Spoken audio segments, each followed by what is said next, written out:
നമ്മളെ തന്നെ പൂർണ്ണമായി ഈ സമയത്ത് സമർപ്പിക്കാം. നമ്മൾ ചെലവിടുന്ന സമയങ്ങളിൽ കർത്തൃ സാന്നിധ്യം നമ്മളിലേക്ക് വരുവാനാണ് നമ്മൾ ഏറ്റവും കൂടുതൽ ആഗ്രഹിക്കേണ്ടത്. ഒരു നാമമാത്ര അവസ്ഥയിൽ നമ്മളിങ്ങനെ ജീവിച്ചു പോകാതെ കിട്ടിയ സമയം, അല്ലെങ്കിൽ ഈ ലോകത്തിലായിരിക്കുന്ന ഈ ചെറിയ ആയുസിൻ്റെ കാലഘട്ടത്തിൽ കൂടുതൽ സമയം നല്ല പറയേണ്ടത്, മുഴുവൻ സമയം നമ്മളെ ഭരിക്കേണ്ടത് ദൈവിക ചിന്തയായിരിക്കണം. എന്ന് പറഞ്ഞാൽ അതിൻ്റെ അർത്ഥം നമ്മൾക്ക് വേറൊരു ജോലിയും ചെയ്യേണ്ട എന്നുള്ളതല്ല. നമ്മളെ ഭരിക്കുന്ന ദൈവാത്മാവിൻ്റെ വ്യാപാര ശക്തി നമ്മുടെ ശരീരത്തിലും മനസ്സിലും ആത്മാവിലും 3 തലങ്ങളിലും ശക്തമായി വ്യാപരിക്കണം. എങ്കിൽ മാത്രമേ കർത്തൃ സാന്നിധ്യം ഉണ്ടാകുവാൻ നമ്മളെ തന്നെ നമുക്ക് ക്രമീകരിക്കുവാൻ സാധ്യമുള്ളൂ.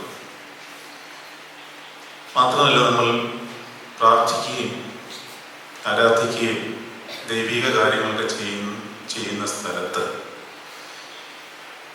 ഒരു പ്രത്യേകത ആ സ്ഥലത്തിന് നമ്മളങ്ങനെ ചെയ്യുമ്പോൾ ഉണ്ടാവും. ആ പ്രത്യേകത എന്താണെന്ന് ചോദിച്ചാൽ, അത് എന്ത് പ്രവൃത്തി ചെയ്യുന്നോ ആ പ്രവൃത്തിക്ക് അനുസരണമായി ആ സ്ഥലം അല്ലെങ്കിൽ ആ പ്രദേശം അല്ലെങ്കിൽ ആ പെർട്ടിക്കുലർ പ്ലേസ് നമുക്ക് വേണ്ടി ഒന്നുകിൽ വാദിക്കും അല്ലെങ്കിൽ നമുക്കെതിരായി നിൽക്കും. എന്ന് പറഞ്ഞാൽ വേദോത്സവത്തിൽ നിന്ന്, ഉദാഹരണത്തിൽ നിന്ന് കാണിച്ചു തന്നാൽ, ഹാബേലിൻ്റെ രക്തം വീണ ഭൂമി പ്രതികാരത്തിനായിട്ട് നിലവിളിച്ചു എന്നാണ് പറയുന്നത്. ഹാബേലിൻ്റെ രക്തം വീണ സ്ഥലം പ്രതികാരത്തിനായിട്ട് നിലവിളിച്ചു. കർത്താവിൻ്റെ രക്തം വീണ സ്ഥലം സർവരോടും ക്ഷമിക്കണമേ എന്ന് നിലവിളിച്ചു.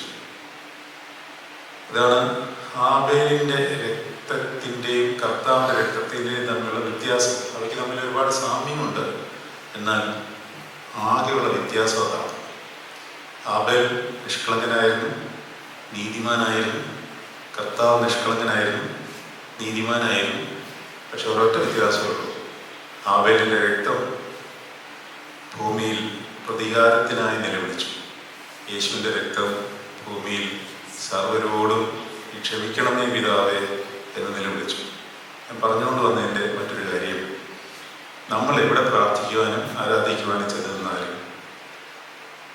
നമ്മളുടെ ശരീരത്തിലെ എന്തെങ്കിലും ഒരു അടയാളം ആ ദേശത്ത് കൊടുത്താൽ, അത് ദൈവികമായുള്ള വ്യാപാരമാണെങ്കിൽ നമുക്ക് വേണ്ടി ആ സ്ഥലം നിലവിളിക്കും.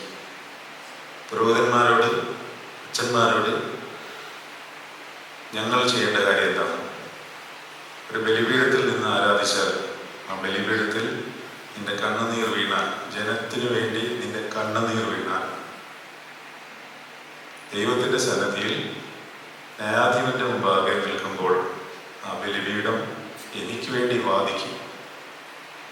അതുകൊണ്ട് പുരോഹിതന്മാർ ബലി അർപ്പിക്കുമ്പോൾ പഠിക്കുന്ന അച്ഛന്മാരോടും കേൾക്കുന്ന അച്ഛന്മാരോടും ഞാൻ പറയുകയാണ്, ലീനനായി ഞാൻ പറയുകയാണ്, നമ്മൾ ബലി അർപ്പിക്കുന്ന സ്ഥലത്ത് നമ്മളുടെ കണ്ണുനീർ വീണാൽ, എന്ന് പറഞ്ഞാൽ നമ്മൾ ആ കണ്ണുനീർ വീഴ്ത്തിൻ്റെ നമ്മുടെ വലിയൊരു പ്രയാസത്തിൻ്റെയും ഭാരത്തിൻ്റെ അവസ്ഥയിലല്ല, ദൈവികമായ വ്യാപാരം ഭാവിയായ എന്നിന്മേൽ വ്യാപരിക്കുന്നതോർത്തുള്ള ആനന്ദ കണ്ണുനീർ പോലെയുള്ള കണ്ണുനീർ എന്ന് പറയുമ്പോൾ മറ്റേ കണ്ണുനീരിന് വിലയൊന്നും ഇല്ലയെന്നല്ല.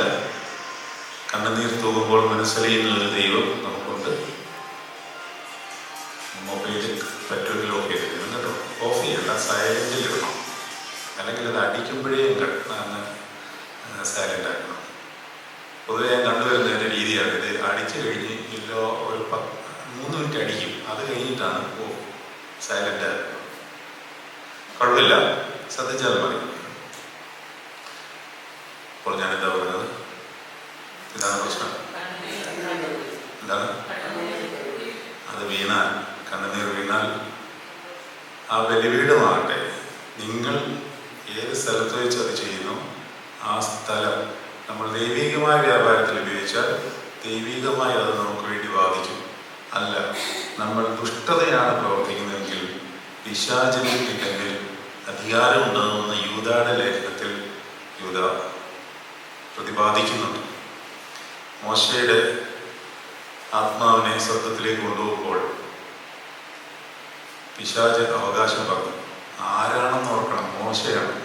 ദൈവത്തെ മുഖാമുഖമായി കണ്ടവൻ, ദൈവിക കാര്യങ്ങളെല്ലാം നേരിട്ട് ദൈവശബ്ദം കേട്ടവൻ, ദൈവത്തിൻ്റെ തേജസ് അനുഭവിച്ചറിഞ്ഞവൻ, ദൈവം നിയോഗിച്ച സമയങ്ങളെല്ലാം വിശ്വസ്തനായി കൂടെ നിന്നവൻ്റെ ഒരു ചെറിയ പാപവ്യാപാരത്തിന് പിശാച് കണക്ക് ചോദിക്കുമെങ്കിൽ നമ്മളുടെ നിന്നൊക്കെ എന്തുമാത്രം ചോദിക്കും എന്നുള്ളൊരു ബോധം നമുക്കുണ്ടായാൽ നമുക്ക് വിശുദ്ധിയിൽ ജീവിക്കുവാൻ സാധിക്കും.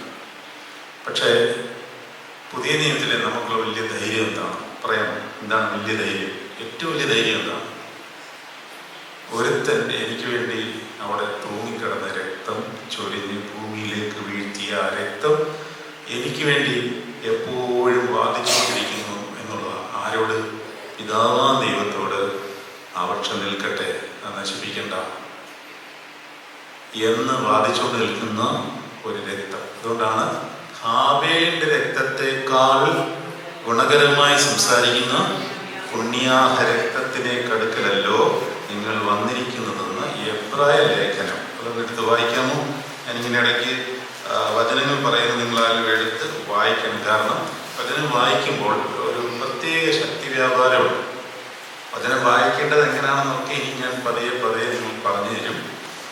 എങ്ങനെയാണ് നമ്മൾ എവിടെയാണ് വന്നിരിക്കുന്നത്? ഒരു വിശുദ്ധ ആരാധനയ്ക്ക് സംബന്ധിക്കാൻ വരുമ്പോൾ നമ്മൾ എവിടെയാണ് വന്നിരിക്കുന്നത് എന്നുള്ള ബോധ്യം ഇത് വായിച്ചിട്ട് വന്നാൽ നമുക്ക് കൂടുതൽ ആ കർത്തൃ സാമീപ്യവും കർത്തൃവ്യാപാരത്തിൻ്റെ ശ്രേഷ്ഠതയും കർത്താവ് എന്താണ് നമുക്ക് വേണ്ടി ചെയ്തത് എന്നുള്ളത് വളരെ ശക്തമായി നമ്മുടെ ഉള്ളിലേക്ക് നിറഞ്ഞു വരികയും പരിശുദ്ധാത്മാവിൻ്റെ ശക്തി വ്യാപാരം നമ്മളിലേക്ക് വ്യാപരിക്കുകയും ചെയ്യും. എവിടെയാണ് വന്നിരിക്കുന്നത്? ഞാനെപ്പോഴും തുയോബയ്ക്ക് തുടങ്ങുന്നതിന് മുമ്പ് ഈ ഭാഗം എടുത്തൊന്ന് വായിക്കും. ഞാൻ വേദോസം എപ്പോഴും മുമ്പാൻ്റെ മുമ്പ് അവിടെ അടുത്ത് വെച്ചേ, എന്നിട്ട് ഇതൊന്ന് വായിക്കും. നീ എവിടെയാണ് നിൽക്കുന്നത്? പിന്നെയോ സിയോൻ പർവ്വതത്തിലേക്ക്. ആദ്യം പറയുന്നുണ്ട് സ്ഥൂലമായതും തീ കത്തുന്നതുമായ പർവ്വതത്തിനും മേഘതമസ്, കൂരിട്ട് കൊടുങ്കാറ്റ്, വാക്കുകളുടെ ശബ്ദം എന്നിവയുടെ അടുക്കലേക്കല്ലല്ലോ നിങ്ങൾ വന്നിരിക്കുന്നത്. അതാരാ വന്നിരുന്നത്? നിങ്ങൾ വന്നിരിക്കുന്നത് എന്ന് പൗലോസ് നമ്മളോട് പറയുമ്പോൾ അങ്ങനെ നിന്നവരുണ്ട്. അതാരാണ്? പഴയ നിയമത്തിലെ ജനമാണ്, അല്ലേ? പഴയ നിയമത്തിലെ ജനം. നിങ്ങൾ പുറപ്പാട് പുസ്തകം 10-ാം അധ്യായം 12-ാം വാക്യം ഒന്നും വായിക്കണ്ട, എടുക്കണ്ട. അതുപോലെ തന്നെ ആവർത്തന പുസ്തകം 5-ാം അധ്യായം 21-ാം വാക്യം. അതുപോലെ തന്നെ പഴയ നിയമത്തിലെ പല ഭാഗങ്ങളും 2 കൊരിന്ത്യർ 3:13 ഈ കാര്യം വ്യക്തമായിട്ട് എഴുതിയിട്ടുണ്ട്. ഒരു കാര്യം നിങ്ങളോട് പറയട്ടെ, അടുത്ത ആഴ്ച തൊട്ട് നിങ്ങൾക്ക് വരുവാൻ അതിയായി ആകാംക്ഷയോടെ താല്പര്യപ്പെടുന്നവർ നിർബന്ധമായും വേദപുസ്തകവും ഒരു നോട്ട്ബുക്കും കയ്യിലിരുന്നാൽ നിങ്ങൾക്ക് പഠിക്കാം. ഇത് ധ്യാനാത്മകമായ ഒരു പഠനമാണ്. പഠനം എന്ന് പറയുമ്പോൾ ഞാൻ ഒരു കമൻട്രീസും നോക്കിയിട്ടല്ല ഇവിടെ വരുന്നത്. ഒരു കമൻട്രിയും ഞാൻ വായിക്കാറില്ല. എനിക്ക് പരിശുദ്ധാത്മാവ് ഉള്ളിൽ ബോധ്യപ്പെടുത്തി തരുന്ന കാര്യങ്ങൾ മാത്രമേ ഞാനിവിടെ പറയത്തുള്ളൂ. അതുകൊണ്ട് നിങ്ങളുടെ പ്രാർത്ഥന എനിക്ക് ആവശ്യമാണ്. അതെവിടെയാണ് പറഞ്ഞിരിക്കുന്നത്? എഫ്-എസ് ലേഖനം 6-ാം അധ്യായം. എഫ്-എസ് ലേഖനം 6-ാം അധ്യായത്തിന്റെ അവസാന ഭാഗത്ത് പൗലോസ് പറയുകയാണ്, ഞാൻ ചെങ്ങല ധരിച്ച് സ്ഥാനാപതിയായി. 6-ാം അധ്യായത്തിലെ ആ വാക്യം അവസാന ഭാഗത്തോട്, ഞാൻ ചെങ്ങല ധരിച്ച് സ്ഥാനാപതിയായി സേവിക്കുന്ന സുവിശേഷത്തിന്റെ മർമ്മം പ്രാഗൽഭ്യത്തോടെ അറിയിപ്പാൻ. 6-ാം അധ്യായം 19-ാം വാക്യം വായിച്ചു. ഞാൻ ചങ്ങല ധരിച്ച് സ്ഥാനാധിപതിയായി സേവിക്കുന്ന സുവിശേഷത്തിന്റെ മർമ്മം പ്രാഗൽഭ്യത്തോടെ അറിയിപ്പാൻ എൻ്റെ വായ തുറക്കുമ്പോൾ എനിക്ക് വചനം നൽകപ്പെടേണ്ടതിനും എന്നല്ലേ, നൽകപ്പെടേണ്ടതിനും ഞാൻ സംസാരിക്കേണ്ടുവെന്നും അതിൽ പ്രാഗൽഭ്യത്തോടെ സംസാരിക്കേണ്ടതിനും. നിങ്ങളുടെ ജോലി ഏതാണ്? നിങ്ങളുടെ ജോലി ഏതാണ്? പ്രാർത്ഥിക്കാന്ന് പറഞ്ഞാൽ ഇനിയിപ്പോൾ കണ്ണടച്ച് ഇത് കേൾക്കാതെ പ്രാർത്ഥിച്ചുകൊണ്ടിരിക്കേണ്ട, അതല്ല. നമ്മൾ കേൾക്കുന്ന ഒരു പ്രാർത്ഥന. നിങ്ങളുടെ ഉള്ളിൽ അങ്ങനെ ഒരു ആഗ്രഹം ഉണ്ടാവണം. എന്താഗ്രഹം? കർത്താവേ, എന്നോട് പരിശുദ്ധാത്മാവ് സംസാരിക്കണമേ എന്നൊരു ആഗ്രഹം ഉണ്ടാകുമ്പോൾ ആ പ്രാർത്ഥന അങ്ങ് നടന്നോളൂ. അതൊരു വഴിക്ക് നടന്നോളൂ. ഇതെല്ലാം ഓട്ടോമാറ്റിക് പ്രോസസ്സിംഗ് ആണ്. നമ്മളൊരു കാര്യം മനസ്സിലാക്കിക്കൊള്ളുക, ആധ്യാത്മിക ജീവിതത്തിൽ നമ്മൾ ഓടിക്കുന്ന വണ്ടി ഓട്ടോമാറ്റിക്കാണ്. ഓട്ടോമാറ്റിക് എന്ന് പറഞ്ഞാൽ എന്താണ്? ഓട്ടോമാറ്റിക് വണ്ടിയുടെ പ്രത്യേകത എന്താണ്? ഇപ്പം ഞാൻ ഓടിക്കുന്ന വണ്ടി ഓട്ടോമാറ്റിക്കാണ്. ഗിയർ മാറ്റണ്ട, അത് തന്നെ അങ്ങ് ഓടിക്കോളൂ. ക്രിസ്തുവിലായി കഴിഞ്ഞാൽ ഇത് തന്നെ ഓടിക്കോളൂ. നമ്മൾ ഓടിക്കേണ്ട കാര്യമില്ല.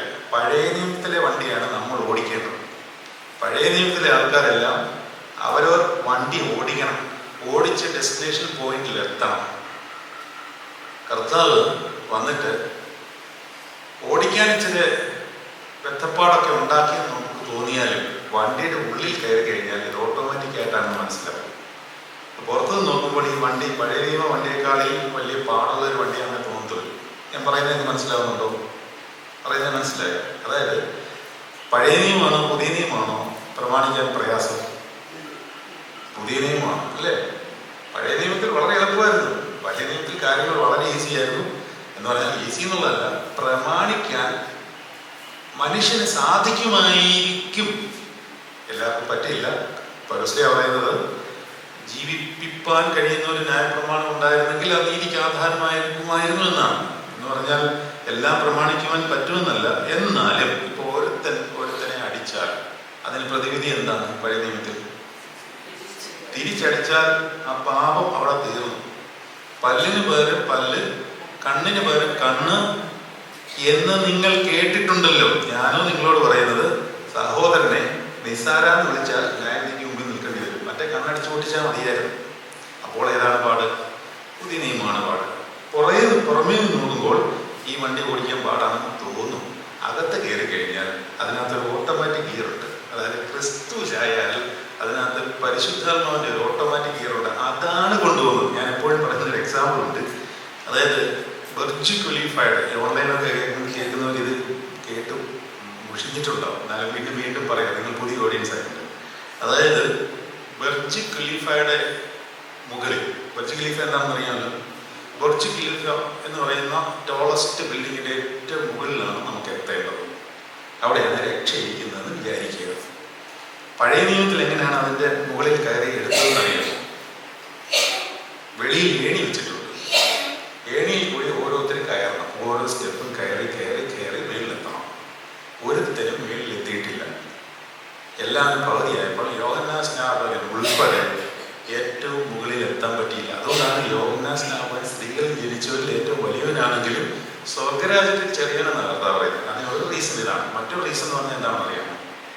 മറ്റൊരു റീസൺ എന്ന് പറഞ്ഞാൽ കർത്താവിൻ്റെ ശരീര രക്തങ്ങളെ പഴയ നിയമത്തിലെ ആർക്കും അനുഭവിക്കുവാൻ സാധിച്ചിട്ടില്ല എന്നുള്ളതാണ്. ഇപ്പൊ സ്വർഗരാജ്യത്തിൽ ഏറ്റക്കുറച്ചിലുണ്ട്, വലിപ്പം ചെറുപ്പം എന്നുള്ളതിനേക്കാളിൽ ദൈവീക സാമീപ്യത്തിന്റെ അപ്പ, പിതാവെ, എൻ്റെ അപ്പ എന്ന് വിളിക്കുവാനുള്ള സ്വാതന്ത്ര്യം നമുക്ക് മാത്രമാണ് കിട്ടിയിരിക്കുന്നത്. അതായത് പുതിയ ഇസ്രായേലിനാണ് കിട്ടിയിരിക്കുന്നത്. അപ്പോൾ വെർച്വൽ ഖലീഫയുടെ മുകളിൽ വെച്ചിരിക്കുന്ന ഈ രക്ഷ എന്ന് പറയുന്ന ആ സംഗതി എടുക്കുക എന്നുള്ളതാണ് നമ്മുടെ ദൗത്യമെങ്കിൽ, ഇതിന്റെ വെളിയിൽ എന്ത് വെച്ചിട്ടുണ്ട്? ഏണി വെച്ചിട്ടുണ്ട്. അത് കയറണം. പക്ഷെ ഒരുത്തിനും കയറാൻ പറ്റില്ല. ഒന്നാമതെ ഭയങ്കര ചൂടാണ്. 50-55 ഡിഗ്രി ചൂടിൽ ഇതെങ്ങനെ കയറാനാണ്? ഇനി അല്ലേ തന്നെ കയറാൻ പറ്റില്ല.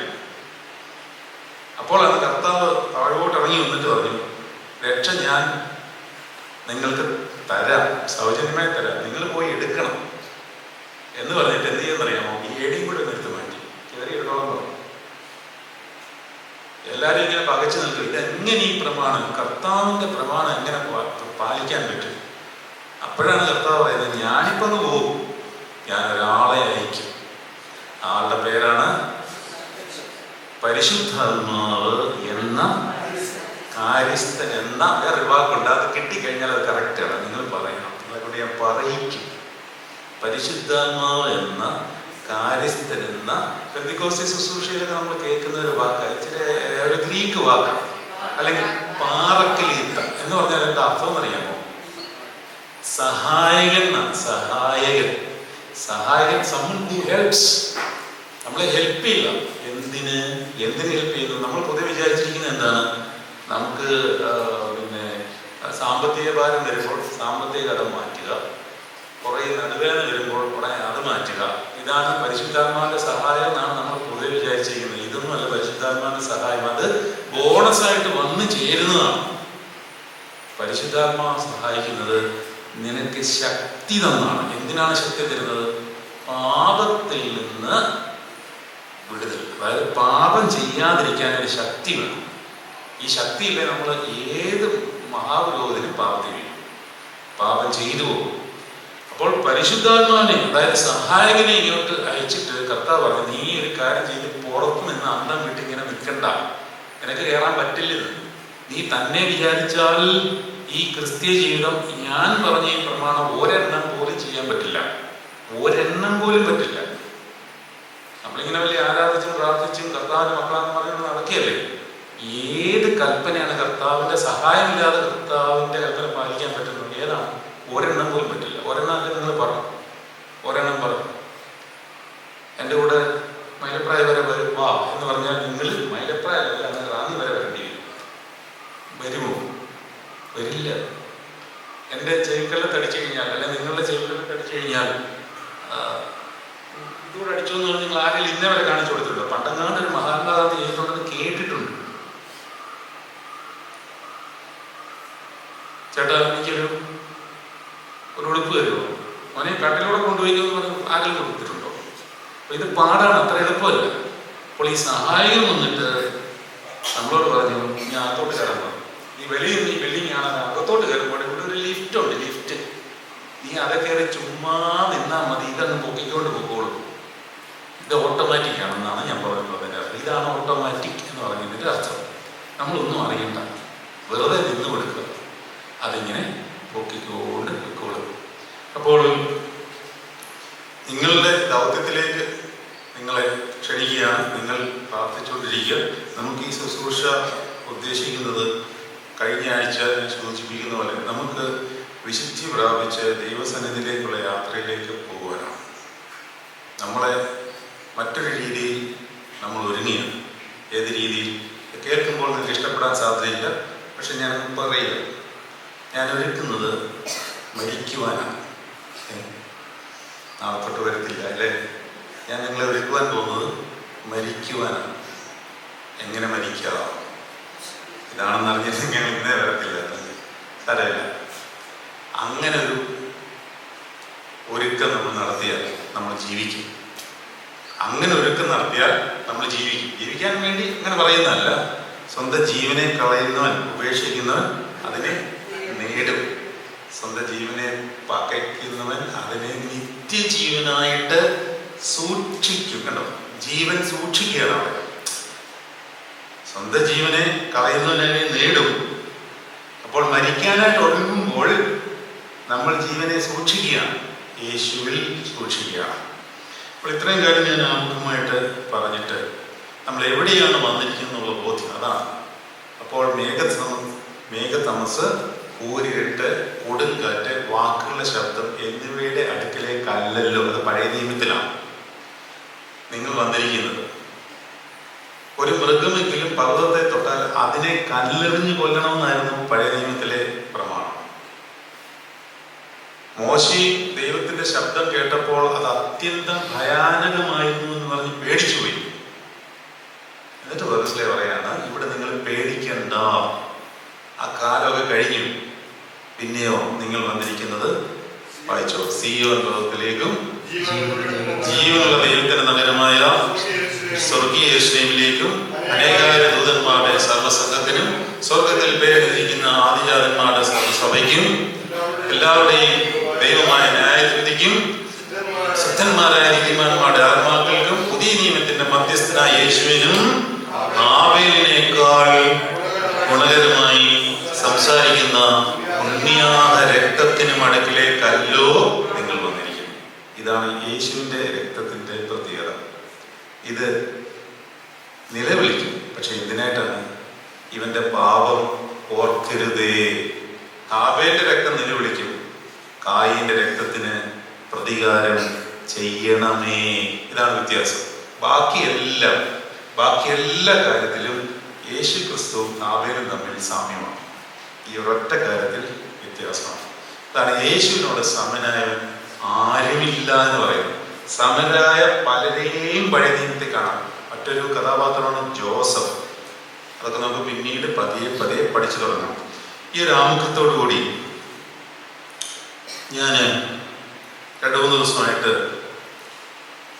ദൈവാത്മാവിൽ ഇങ്ങനെ ശരണപ്പെട്ട് പ്രാർത്ഥിച്ചുകൊണ്ടിരിക്കുക. എന്താണ് നമുക്കൊന്ന് ശുശ്രൂഷ കൊണ്ടുപോകാൻ, ഒരു ക്രമീകൃതമായിട്ട് കൊണ്ടുപോകാൻ തക്കമുള്ള ഒരു ധ്യാന പഠന ചിന്തകൾ എന്ന് ആലോചിച്ചപ്പോൾ എൻ്റെ ഉള്ളിൽ പരിശുദ്ധാത്മാവ് ബോധിപ്പിച്ചു തന്ന ഒരു കാര്യം, ഒരു പ്രത്യേക രീതിയാണ്. അതായത് ഇതൊരു ധ്യാന പഠനമാണ്, അതിനകത്ത് ധ്യാനമുണ്ട്. അപ്പോൾ വചനം പഠിക്കുകയും അത് ധ്യാനിക്കുകയും ചെയ്യുമ്പോൾ ദൈവാത്മാവിന്റെ വ്യാപാരം ശക്തിയായിട്ടുണ്ടാവും. വചനത്തിലേക്ക് നമ്മൾ ശ്രദ്ധ കേന്ദ്രീകരിച്ച് ആരാധനയുമായിട്ട് അതിനെ കോർത്തിണക്കുമ്പോൾ മാത്രമേ വചനത്തിന് ശക്തിയുള്ളൂ, ആരാധനയ്ക്ക് ശക്തിയുള്ളൂ. വേദോത്സവം മുഴുവൻ ക്രോഡീകരിച്ച് ഒറ്റ വാചകത്തിൽ എഴുതിയാൽ, ഒരു വാക്കിൽ എഴുതിയാൽ അതിൻ്റെ പേരാണ് വിശുദ്ധ കുർബാന.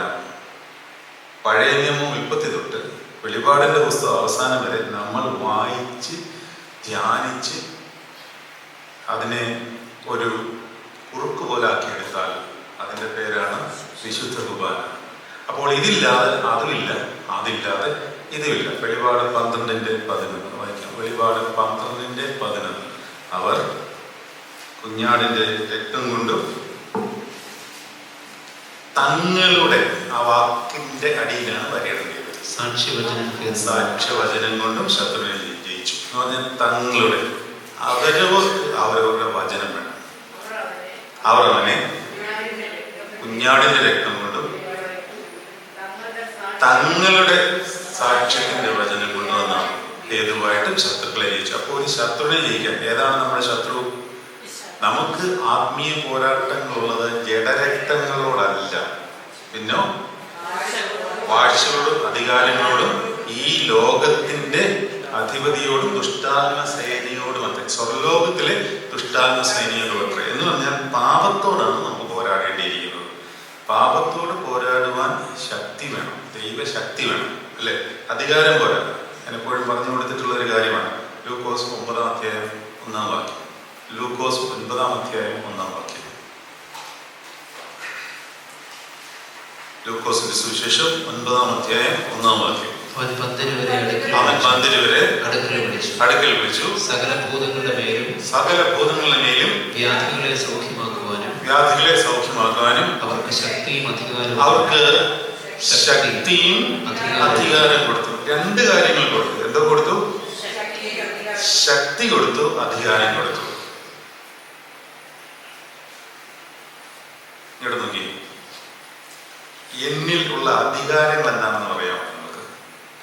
അല്ലെങ്കിൽ അച്ഛനോട്, ഇവിടെ അച്ഛന്മാരിപ്പുണ്ട്, കുറേ അച്ഛന്മാരിപ്പുണ്ട്. ഞങ്ങളിൽ ചില അധികാരങ്ങളുണ്ട്. എന്താണ് ഈ അധികാരം എന്നുള്ള വാക്ക്? പഠിക്കേണ്ടതാണ് കേട്ടോ. നിങ്ങൾ ഉദ്ദേശിക്കുന്ന ഈ ലോകപരമായ അധികാരമല്ല. ഇതിൽ എക്സൂസിയ എന്ന് ഗ്രീക്കിൽ പറയുന്നത്. എക്സൂസിയ എന്ന് പറഞ്ഞാൽ സ്നേഹത്തിന്റെ ഭാഷയിലുള്ള ഒരു അധികാരമാണ്. കർത്താവ് അധികാരിയാണ്, അല്ലെ? തീമോഥെയോസിന്റെ ലേഖനത്തിൽ പറയുന്നുണ്ട്, ധന്യനായ ഏകാധിപതി, രാജാതി രാജാവും കർത്താതി കർത്താവും, തന്മാർത്ഥം അമർത്യതയുള്ളവനും അടുത്തുകൂടാത്ത വെളിച്ചത്തിൽ വസിക്കുന്നതിനും മനുഷ്യരാൽ കാണുന്നവനും കാണാത്തവനുമായവൻ തക്ക സമയത്ത് പ്രതിഫലം നൽകും. അപ്പം ധന്യനായ ഏകാധിപതിക്ക് അധികാരമുണ്ട്. പക്ഷെ ആ അധികാരം കർത്താവ് കാണിച്ചതെങ്കിലും അവൻ അരയിൽ തുവർത്തെടുത്ത് ചുറ്റി കുനിഞ്ഞ് തൻ്റെ ശിഷ്യന്മാരുടെ കാല് കഴുകി. ശമരിയാക്കാരിയായ ഒരു സ്ത്രീയോട്, അവൾ നല്ല നടപ്പുള്ള സ്ത്രീയല്ല, അവൾ ശമരിയാക്കാരിയാണ്. ഏത് രീതിയിൽ നോക്കിയാലും ഒരു യഹൂദൻ എന്നുള്ള നിലയിൽ, അല്ലെങ്കിൽ താൻ തന്നെ ദൈവമായിട്ട് അറിഞ്ഞിരിക്കെ അവളുടെ മേൽ അധികാരം നടത്തുവാനുള്ള എല്ലാ സാധ്യതയുള്ളപ്പോൾ യേശുദാൻ അവളോട് ചോദിക്കുകയാണ്, മോളെ ഇച്ചിരി വെള്ളം തരാമോ? തടിയുന്നവർ തരാമോ? ഇത് കർത്താവ് കാണിച്ച അധികാരത്തിന്റെ പ്രത്യേകത. ആ അധികാരമാണ് കൈമാറി തന്നിരിക്കുന്നത് ഇങ്ങോട്ട്. ഇപ്പൊ പട്ടംകൊടയിൽ അധികാരം തന്നിട്ടുണ്ട്. എന്തൊക്കെ അധികാരമാണ് നമുക്കുള്ളത്? 1, പാപമോചനം നൽകുവാനുള്ള അധികാരം പരിശുദ്ധാത്മാവിനാൽ ഞങ്ങളിൽ എന്ന് പറഞ്ഞാൽ കർത്താവിന്റെ പുരോഹിതന്മാരിൽ നിക്ഷിപ്തമായിരിക്കുന്നു. 2, വിശുദ്ധ കുർബാന ചൊല്ലുവാനുള്ള അധികാരം നിക്ഷിപ്തമായിരിക്കുന്നു. ഇങ്ങനെ വിവിധ അധികാരങ്ങൾ, കൂദാശകൾ നടത്തുവാനുള്ള അധികാരം, അതെല്ലാം നിക്ഷിപ്തമായിരിക്കും. നിങ്ങൾക്കുള്ള അധികാരം പറയും. നിങ്ങൾക്കും ഉണ്ട് അധികാരം. ഇതൊക്കെ അധികാരമാണുള്ളത്. നിങ്ങൾക്ക് പരിശുദ്ധ മാമോദീസായിൽ കൂടി നിങ്ങൾക്ക് ലഭിച്ചിട്ടുള്ള അധികാരങ്ങളുണ്ട്. വിശുദ്ധ ബലിയിൽ സംബന്ധിക്കുവാനും കൂദാശകളെല്ലാം അനുഭവിക്കുവാനുള്ള അധികാരമുണ്ട്.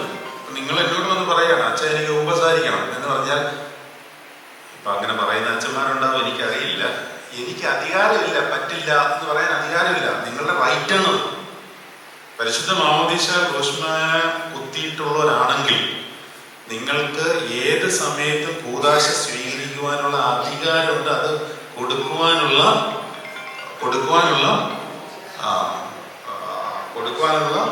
എന്താണ് വാക്ക് കിട്ടുന്നില്ല. അധികാരം എനിക്കല്ല, കൊടുക്കാനുള്ള അവകാശമല്ല. കൊടുത്തേ പറ്റൂ.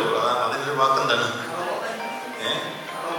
കടമ. അത് തന്നെ, കൊടുക്കുവാനുള്ള കടമ എനിക്കുണ്ട്. അതല്ലാതെ എനിക്ക് പോയിട്ട് എനിക്ക് സമയമില്ല എന്ന് പറയാനുള്ള അങ്ങനെ ഒരു അധികാരം എനിക്കില്ല. അപ്പോൾ അധികാരം എന്നുള്ള വാക്കിന്റെ കാര്യമാണ് ഞാൻ പറഞ്ഞത്. അപ്പോൾ നമുക്ക് എല്ലാവർക്കും അധികാരമുണ്ട്. അധികാരം കൊണ്ട് കാര്യമില്ല. അധികാരം കൊണ്ട് മാത്രം കാര്യമില്ല എന്ന് പറയുന്നതാണ് ശരി. പിന്നെന്ത് വേണം? ശക്തി വേണം. ഞാൻ കുർബാനയിലേക്ക് പോയി കഴിഞ്ഞാൽ കാര്യമൊന്നും ആവില്ല. അതിൽ ശക്തി വന്നോ നമുക്കറിയാൻ പറ്റും. ശക്തി. ഇനി വേറെ കാര്യം പറയാം. അധികാരം ഫ്രീയാണ്. ഞാൻ വല്ലതും കൊടുത്തിട്ടാണോ എനിക്ക് ഈ പൗരോഹിത്യം നൽകാൻ കിട്ടിയത്? അല്ല, നിങ്ങൾ വല്ലതും ചെയ്തിട്ടാണോ നിങ്ങളെ പരിശുദ്ധ മാമോദീസായാൽ മുദ്രകുത്തപ്പെട്ട് ക്രൂശമായത്? വല്ലതും ചെയ്തിട്ടാണോ? ഒന്നുമില്ല. സൗജന്യമാണ്. രക്ഷയുടെ ഭാഗമാണ്. രക്ഷദാനമാണ്. പക്ഷെ ശക്തി സൗജന്യം അല്ല. വെളിപാട് 15:4 വെളിപ്പാട് അതല്ല, സോറി, 3:18 നോക്കി. 3:18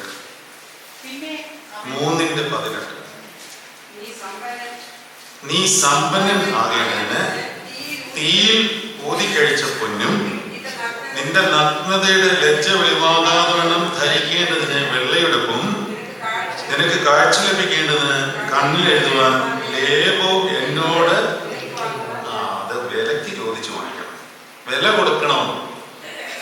എങ്ങനെയാണ് വില കൊടുക്കുന്നത്? ആ ശക്തി വേണമെങ്കിൽ വില കൊടുക്കണം. അധികാരത്തിന് വിലയൊന്നും കൊടുക്കണ്ട. ഞാനൊന്ന് മനസ്സ് വെച്ചാൽ, അല്ലെങ്കിൽ ഞാൻ ദൈവസേനയിൽ ഒന്ന് സമർപ്പിച്ചാൽ എനിക്ക് ദൈവം ഒരുപാട് അധികാരങ്ങൾ നിങ്ങൾക്കും എനിക്കും ഒക്കെ തരും. അധികാരങ്ങൾ തരും. അതായത് പുത്ര സ്വീകാര്യ പദവി ഒരധികാരമാണ്, അവകാശമാണ്. അത് ഫ്രീ ആണ്, ആർക്കും കിട്ടും. പക്ഷേ ശക്തി. പരിമലത്തിമേൽ വിശ്രുവാന ചെല്ലുമ്പോൾ അനേക രോഗികൾ സൗഖ്യമാകുന്നു വരുന്നതാണ് പറയുന്നത്. ശക്തിയാണ്, ശക്തി വ്യാപാരം. അപ്പൊ അതിന് വില കൊടുക്കണം. എങ്ങനെ വില കൊടുക്കണം? നമ്മുടെ ശരീരത്തിൽ, ആത്മാവിൽ, മനസ്സിൽ. ശരീരത്തിൽ വില കൊടുക്കണം. അപ്പോൾ വെളുപ്പിനെ എഴുന്നേറ്റ് നിന്ന് പ്രാർത്ഥിക്കുക എന്ന് പറയുന്നത് വില കൊടുക്കുക. അതായത് ശരീര സുഖം ആവശ്യപ്പെടുന്ന സമയത്ത് അതിനെ മാറ്റി നിർത്തിയിട്ട് നമ്മളൊരു വില അങ്ങോട്ട് കൊടുത്താൽ അതാ വിലയാണ്. അത് സന്തോഷത്തോടെ അത് ചെയ്യുമ്പോൾ ശക്തി വ്യാപാരം ഉണ്ടാകും. ഇങ്ങനെ പറഞ്ഞു പോയാൽ നമ്മളിങ്ങനെ ഒന്നുമില്ലാതെ ഇങ്ങനെ പറഞ്ഞു പോകത്തേ ഉള്ളൂ. ഞാനൊരു ആമുഖമായിട്ട് ചില കാര്യങ്ങൾ പറഞ്ഞു എന്നേ ഉള്ളൂ. അപ്പോൾ ഞാനിങ്ങനെ 2-3 ദിവസമായിട്ട് ഇത് നമുക്ക് എല്ലാ ആഴ്ചയും കൊണ്ടുപോകേണ്ടതായതുകൊണ്ട് ഒരു പഠനം പോലെ, ധ്യാന പഠനം പോലെ നമ്മൾ എന്ത് ചെയ്യണമെന്ന് പ്രാർത്ഥിച്ച് കൊണ്ടിരുന്നപ്പോൾ എൻ്റെ മനസ്സിൽ തോന്നിയത് 2 കാര്യങ്ങൾ പാരലായിട്ട് കൊണ്ടുപോകണം. ഒന്ന്, സുവിശേഷങ്ങൾ പഠിച്ചു തുടങ്ങണം. അതായത് മത്തായിയുടെ സുവിശേഷം തൊട്ട് യോഹന്നാന്റെ സുവിശേഷം വരെ. അതുപോലെ തന്നെ ലേഖനങ്ങളും പഠിക്കും. അപ്പോൾ അതിൽ ഏത് തിരഞ്ഞെടുക്കണം എന്ന് ആലോചിച്ചപ്പോൾ മത്തായിയുടെ സുവിശേഷം 1-ാം അധ്യായം തൊട്ട് 28-ാം അധ്യായം വരെ ആദ്യം തുടങ്ങാം എന്നുള്ള രീതിയിൽ മനസ്സിലിങ്ങനെ താല്പര്യപ്പെട്ടുകൊണ്ടിരിക്കുമ്പോൾ ഇന്നലെ എനിക്ക് മറ്റൊരു ബോധ്യം കിട്ടി. അത് തുടങ്ങാൻ വരട്ടെ, അത് അടുത്ത ആഴ്ച തൊട്ട് ഓൾട്ടർനേറ്റീവായിട്ട് പോയാൽ മതി. ലേഖനത്തിലെ ഒരു പ്രധാന ലേഖനം നമ്മൾ പഠിച്ചു തുടങ്ങണം. അതിന് കാരണമുണ്ട്. ആ ലേഖനത്തിന്റെ പേര് റോമാലേഖനം എന്നാണ്. പരിശുദ്ധനായ പൗലോസ് റോമർക്ക് എഴുതിയ ലേഖനം. നിങ്ങൾ ഈ പഠിച്ചു തുടങ്ങുക എന്നൊക്കെ പറയുമ്പോൾ ഇതിപ്പോ ഇന്ന് തുടങ്ങിയിട്ട് നാളെ തീർക്കാൻ പോകുന്ന കാര്യമല്ല ഇത്. ഇത് എവിടെ തുടങ്ങി എന്ന് തീരുമെന്ന് എനിക്ക് ഒരു നിശ്ചയവും ഇല്ല. മയിൽപ്രായ ധ്യാനത്തിന് 1-2 പേര് ഇവിടെ ഇരിക്കുന്നത് ഞാൻ കാണുന്നുണ്ട്. അവർക്കറിയാം യോഹന്നാന്റെ സുവിശേഷം പഠിപ്പിക്കാൻ തുടങ്ങിയിട്ട് 2.5 കൊല്ലമായി. ഇന്നലെ വെള്ളിയാഴ്ച കയറിയാണ്. ഇന്നലെ കഴിഞ്ഞ വെള്ളിയാഴ്ച 10-ാം അധ്യായത്തിന്റെ പകുതിയായിരുന്നു. 2.5 കൊല്ലമായി. റോമർക്ക് എഴുതിയ ലേഖനം പഠിപ്പിച്ച് കഴിഞ്ഞു. അവിടെ അത് 2 കൊല്ലം എടുത്തു. അതെന്ത് ഇത് മാത്രം ഇരിക്കില്ല. അതുകൊണ്ട് ഇത് എന്ന് തീരുമെന്നൊന്നും പറയാൻ പറ്റില്ല. നമ്മളങ്ങ് തുടങ്ങുക. മനസ്സിലായോ? അപ്പോൾ ഇതെന്തിനാണ് ഇത് പഠിക്കുന്നതെന്ന് ചോദിച്ചാൽ, ഒന്നാമത്തെ കാര്യം, ഈ റോമർക്ക് എഴുതിയ ലേഖനം ആരെങ്കിലും പഠിപ്പിച്ചു കൊടുക്കാതെ ഇതിന്റെ ആത്മവ്യാപാരം പിടികിട്ടത്തില്ല. മാത്രമല്ല, ഈ പഠിപ്പിച്ച കാര്യങ്ങൾ യൂട്യൂബിൽ ഞാൻ ഇട്ടിട്ടുമുണ്ട്. വീണ്ടും പഠിപ്പിക്കുമ്പോൾ അതായിരിക്കില്ല ഇപ്പോൾ പറയുന്നത്. അതുകൊണ്ട് അത് കേൾക്കുന്നതെന്നല്ല, പക്ഷെ ആ കാര്യം ആയിരിക്കില്ല ഇപ്പോൾ പറയാൻ പോകും. ഒന്നും അറിയില്ല. കാരണം ഇത് ഈ വചനം തുടങ്ങിക്കഴിഞ്ഞാൽ അതിങ്ങനെ എതൊഴിയൊക്കെയാ പരിശുദ്ധാത്മ നയിക്കുന്നതെന്ന് നമുക്ക് പറയാൻ പറ്റില്ല. അപ്പോൾ റോമർക്ക് എഴുതിയ ലേഖനം നമുക്ക് പതുക്കെ ഒന്ന് ആരംഭിക്കാം. അടുത്ത ആഴ്ച മത്തായിയുടെ സുവിശേഷം 1-ാം അധ്യായത്തിൽ നിന്ന് പഠിപ്പിക്കും. അതിൻ്റെ അടുത്ത ആഴ്ച റോമർക്ക് എഴുതിയ ലേഖനം വീണ്ടും പഠിപ്പിക്കും. ഇങ്ങനെയായിരിക്കും ഇത് പോകുന്നത്. ഇതിങ്ങനെ പോകുവാൻ എൻ്റെ മനസ്സിൽ പരിശുദ്ധാത്മ തോന്നിച്ചതിൻ്റെ കാര്യം, നമ്മൾ വേദപുസ്തകം പഠിക്കുമ്പോൾ അല്ലെങ്കിൽ ധ്യാനിക്കുമ്പോൾ നമുക്ക് ആദ്യം കർത്താവിനോടൊരു ഇഷ്ടം ഉണ്ടാകണം. ഇഷ്ടം വരണം. ഈ ഇഷ്ടമുണ്ടെങ്കിലേ നമുക്ക് അതിനകത്തേക്ക് ഇറങ്ങാൻ പറ്റത്തുള്ളൂ. അല്ലെങ്കിൽ ഇത് വരത്തില്ല. അല്ലെങ്കിൽ ചടങ്ങായി പോകും. അത് വിശുദ്ധ ബലി അർപ്പിക്കുന്നതായാലും കൊള്ളാം, വേദപുസ്തകം വായിക്കുന്നതായാലും കൊള്ളാം, എന്തായാലും കൊള്ളാം. ഞാൻ ഇന്നലെ കഴിഞ്ഞ ദിവസം മയിൽപ്പായിൽ ധ്യാനം ചെയ്തുകൊണ്ടിരുന്നപ്പോൾ പറയുകയാണ്, ഈ കർത്തൃ സാന്നിധ്യമില്ലാതെ, ക്രിസ്തുവിനോട് ഇഷ്ടം ഇല്ലാതെ നമ്മൾ എന്ത് ചെയ്താലും, പ്രത്യേകിച്ച് ക്രിസ്തീയപരമായ കാര്യങ്ങൾ, ഇപ്പം വേദപുസ്തകം വായിക്കാനിരിക്കുക വലിയ മുഷിപ്പം പരിപാടിയാണ്. ഇത് ഭയങ്കര ബോറാണ്. ആരാധന നടക്കുക, പ്രാർത്ഥിക്കാനിരിക്കുക, എന്താ വെറുതെ 10-15 മിനിറ്റ് അവിടെ നിന്ന് ജൽപ്പനം പോലെ ഏതാണ്ടൊക്കെ ചൊല്ലിയോളൂ. എന്തുകൊണ്ടാണ് അങ്ങനെ തോന്നുന്നത്? സാന്നിധ്യമില്ലെങ്കിൽ ഇതെല്ലാം വലിയ മുഷ്പം പരിപാടിയാണ്. അതുകൊണ്ട് കർത്തൃ സാന്നിധ്യവും ക്രിസ്തുവിനോടുള്ള സ്നേഹവും, നിങ്ങൾക്കറിയാം, ക്രിസ്തു നമ്മളിൽ ആശ്വാസം കണ്ടെത്താൻ ശ്രമിക്കുന്നുണ്ട്. ക്രിസ്തു ആശ്വാസം ഇല്ലാത്തവനല്ല. പക്ഷേ ദൈവത്തിൻ്റെ ഒരു ആഗ്രഹമാണത്.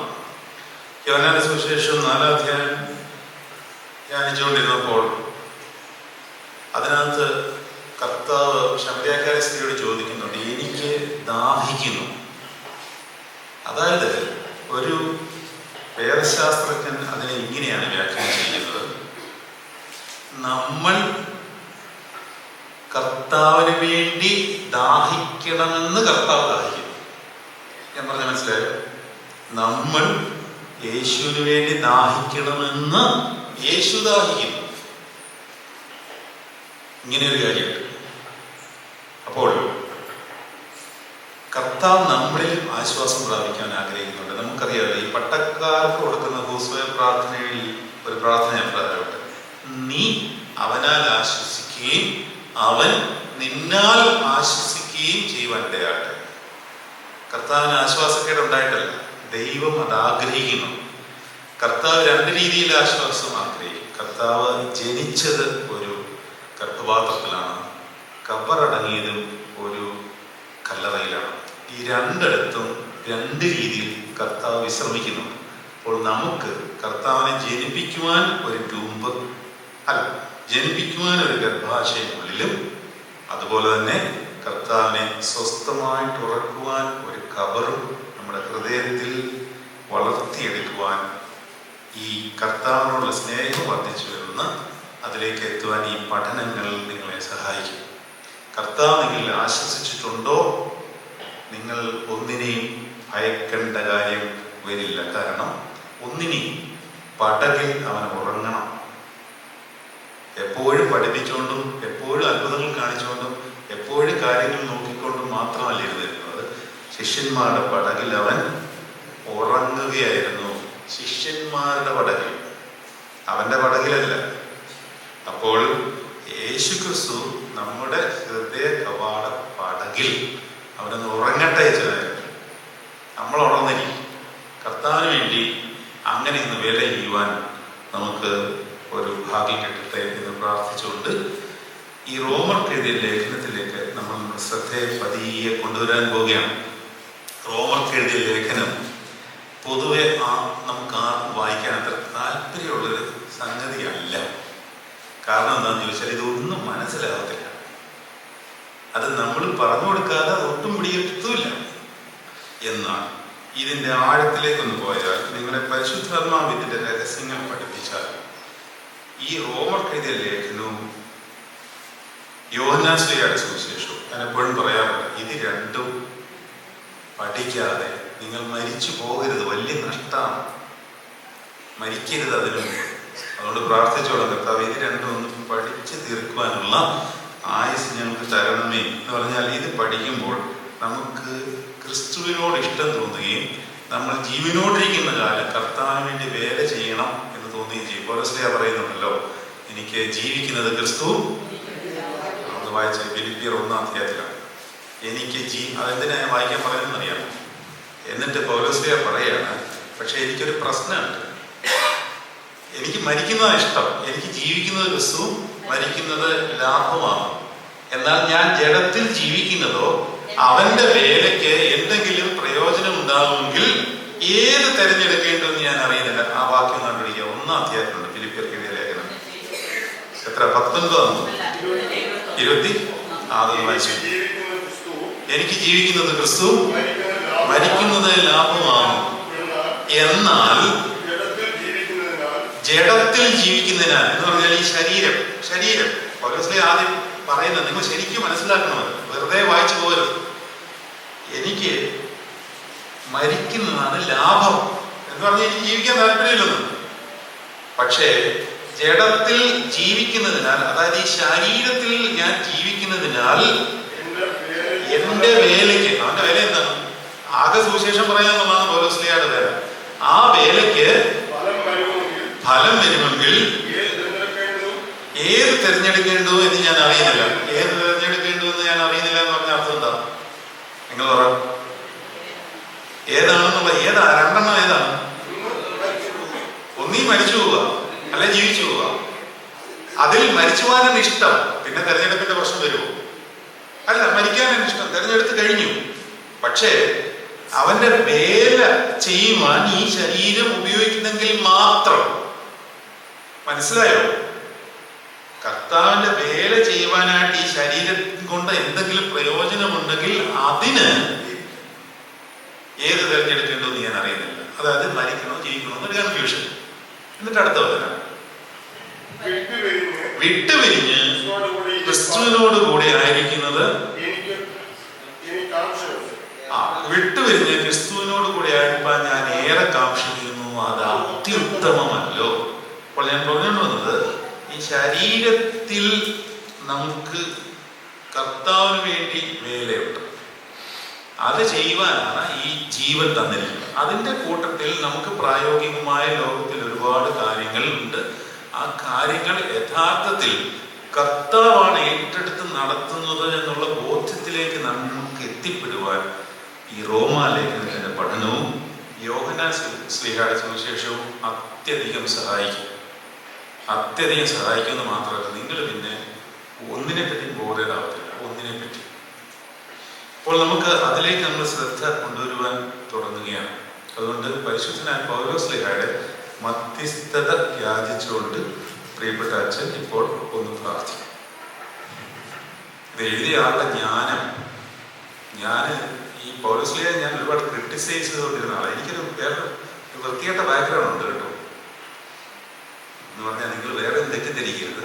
ഞാൻ ഈ വളരെ ക്രിട്ടിക്കലായിട്ട് വേദോസം പറഞ്ഞുകൊണ്ടിരുന്ന ആളാണ്. ഈ പൗലോസ്ലീഹയൊക്കെയാണ് ഇത്രയും ക്രിസ്ത്യാനിറ്റിയെ ഇത്രയൊക്കെ അങ്ങ് ഇത്രയും സ്ട്രിക്റ്റായിട്ട് പറയേണ്ട കാര്യമൊന്നുമില്ല, ഇതെങ്ങനെയൊന്നും അല്ലത് എന്നുള്ള രീതിയിൽ എന്നൊക്കെ ഞാൻ പറഞ്ഞുകൊണ്ട് നടന്നിരുന്ന ഒരു കാലഘട്ടമാണ്. നമ്മൾ PC ചർച്ചുമായിട്ട് ഞാൻ വലിയ വാദം നടത്തിയിട്ടുണ്ട്. ഇത് പഠിച്ചപ്പോഴാണ് മനസ്സിലായത് ഈ ക്രിസ്തുവിനെ ഇത്രയും സ്നേഹിച്ചിട്ടുള്ള ഒരു വ്യക്തി ഉണ്ടോ എന്ന് എനിക്ക് അറിയില്ല, കണ്ടിട്ടില്ലെന്ന് ഓർക്കണം. എനിക്ക് തോന്നുന്നു പൗലോസ്ലീഹയുടെ ഏറ്റവും വലിയ വിഷമം എന്താണെന്ന് അറിയാം. ഏറ്റവും വലിയ വിഷമം കർത്താവ് ജീവിച്ചിരുന്നപ്പോൾ ആളുണ്ട്, അതേ പ്രായമാണ്, ഏകദേശം സെയിം പ്രായമാണ്. എന്തായാലും പൗലോസ്ലീഹ കർത്താവിനെ പറ്റി കേട്ടിട്ടുണ്ടാവും, ഉറപ്പാണ്. കാരണം എൻ്റെ ഫീൽഡിൽ ഇപ്പോൾ ഞാൻ കുറച്ചു കാലം മുമ്പ് വരെ ഈ മ്യൂസിക്കുമായിട്ട് വളരെ അഫിലിയേറ്റഡ് ആയിട്ട് നടന്നൊരു കാര്യമാണ്. അതുകൊണ്ട് ഈ പൗരസ്ത്യ സഭയിൽ നിന്നല്ല, ഏത് ഇതര സഭയിലും ഒരു മ്യൂസിക്കുമായിട്ട് ബന്ധപ്പെട്ട് ഒരു കാര്യം ഉണ്ടെങ്കിൽ അപ്പം തന്നെ ഞാനത് ഇംപ്ലിമെന്റ് ചെയ്യാൻ ശ്രമിക്കുമോ അല്ലെങ്കിൽ അതുമായിട്ട് എന്തെങ്കിലും വർക്ക് ഒക്കെ ചെയ്യുമായിരുന്നു. ഞാൻ പറഞ്ഞുകൊണ്ട് വന്നത് ലോകത്ത് എവിടെയാണെങ്കിലും നമ്മൾ അറിയും. പൗലോസ്ലീഹ കർത്താവിനെ പറ്റി തീർച്ചയായിട്ടും അറിഞ്ഞിട്ടുണ്ടാവണം. എന്തുകൊണ്ടാണെന്ന കാര്യം, പൗലോസ്ലീഹ ന്യായപ്രമാണത്തിൽ അഗ്രഗണ്യനും ന്യായപ്രമാണത്തെ എല്ലാം വളരെ കൃത്യമായിട്ട് പാലിക്കുന്നതിനുമാകുന്ന ഫിലിപ്പിയർക്ക് എഴുതിയ 3 അധ്യായത്തിലുണ്ട് അല്ലേ?